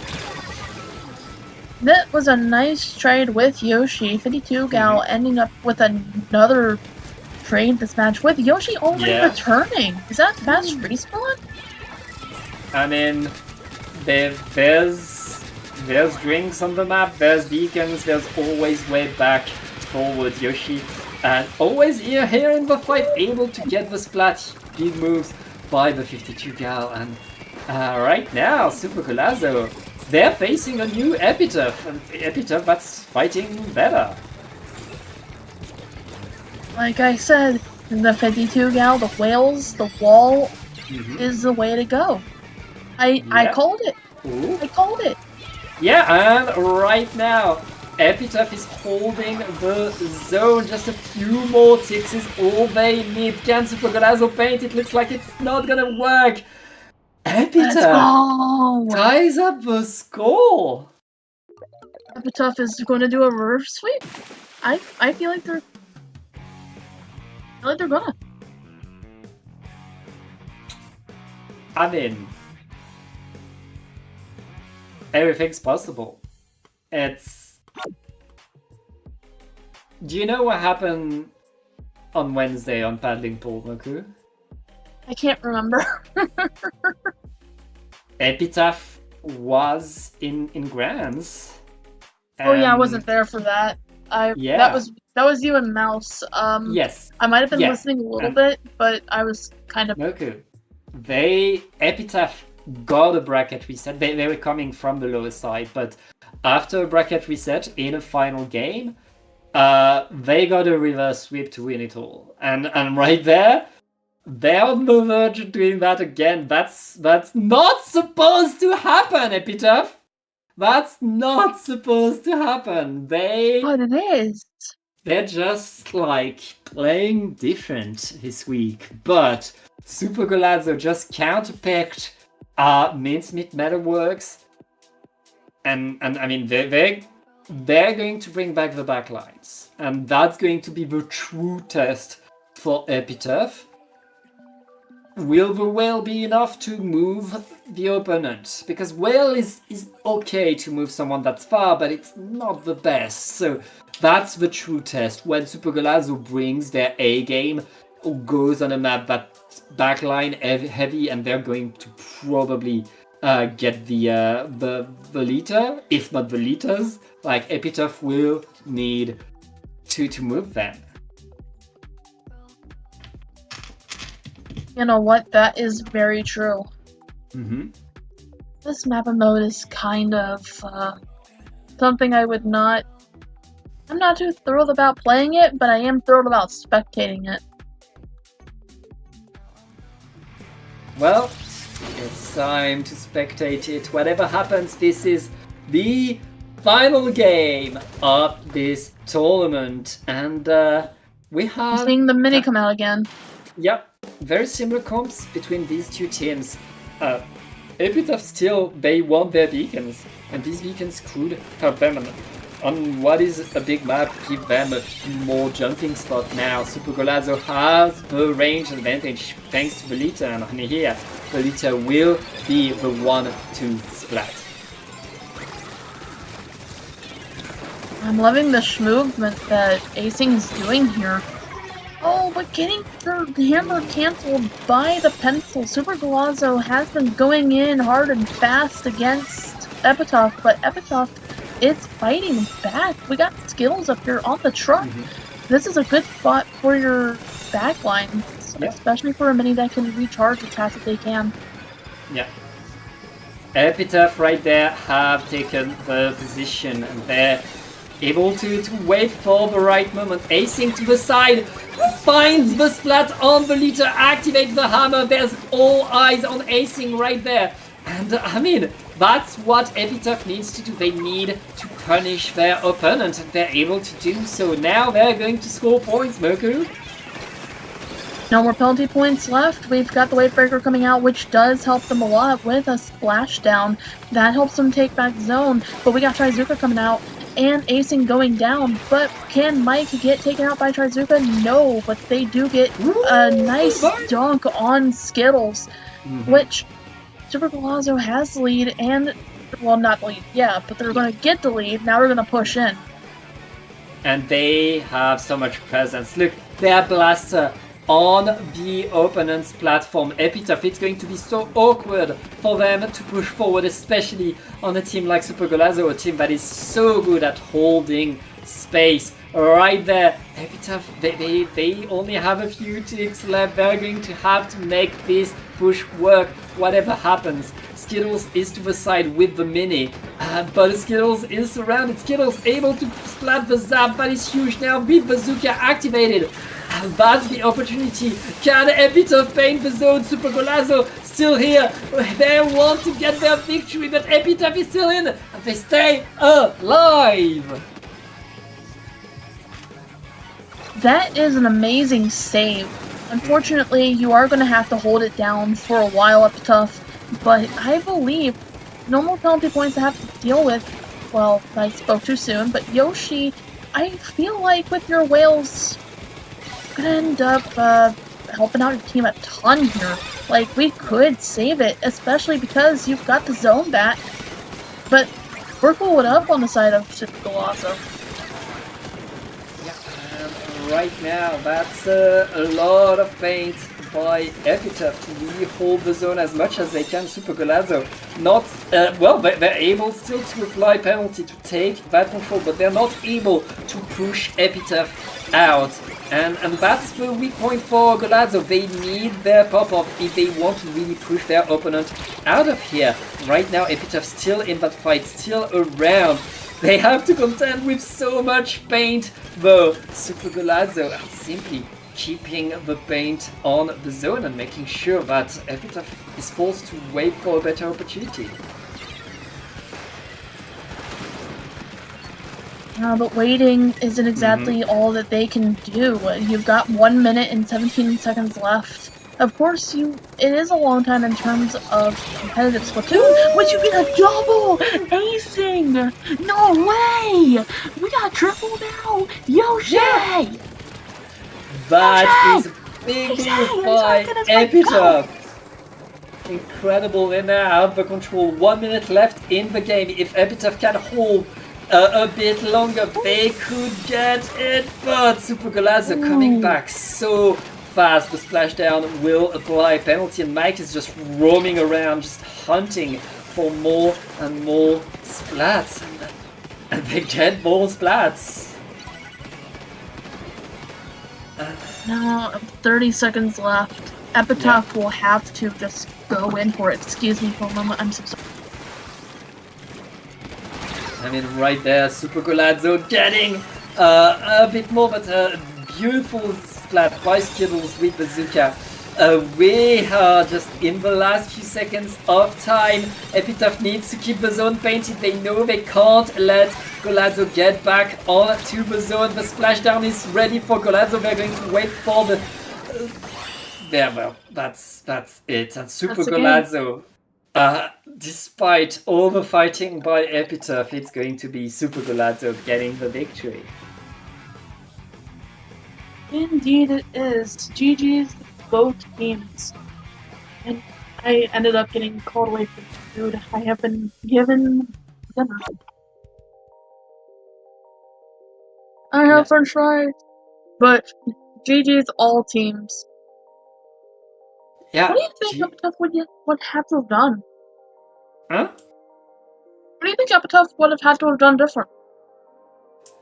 I don't know. I think, like, at this point, Epitaph, they're a team that is showing us great game awareness and great coordination, but Super Golazzo is simply fighting better. Is simply playing on a different level, and you can talk about strategy, about positions. At the end of the day, you need to move faster and shoot better, and Super Golazzo right there, we saw them do that. We saw them go faster, fight better, and get the victory thanks to that. Epitaph have still some more work. They will not be able to get the Dapple doubles. Super Golazzo will deny them that opportunity. That's 3-2, and that's a W for Super Golazzo, your Triton-Cup champions. And now, Moku, that means it's time for us to say goodbye. But before we do you have something to plug? I have, y'all can find me on Blue Sky at Moku Draws 10 or 1020.beatsky.social. If you want to see some Splatoon plays, I got some clips over on my TikTok at Moku8386. And what about you, Pat? Well, you can find me on Blue Sky. My handle is on the screen right there, and that's the best way to get news from me. But yeah, that's been us. Thank you so much to CKK for being our wonderful observer tonight, and to everybody working at Dapple. And yeah, that's going to be it. Good night, and we'll see you all in the next one. There's going to be, I believe, In the Zone tomorrow, so stay tuned for that. It will be on Dapple Production. And I think LCS is on Sunday too, right? There's so much things happening. I never do. Yeah, but there's so much. Also, a Splat World series is happening. But yeah, that's going to be it for us, and bye-bye.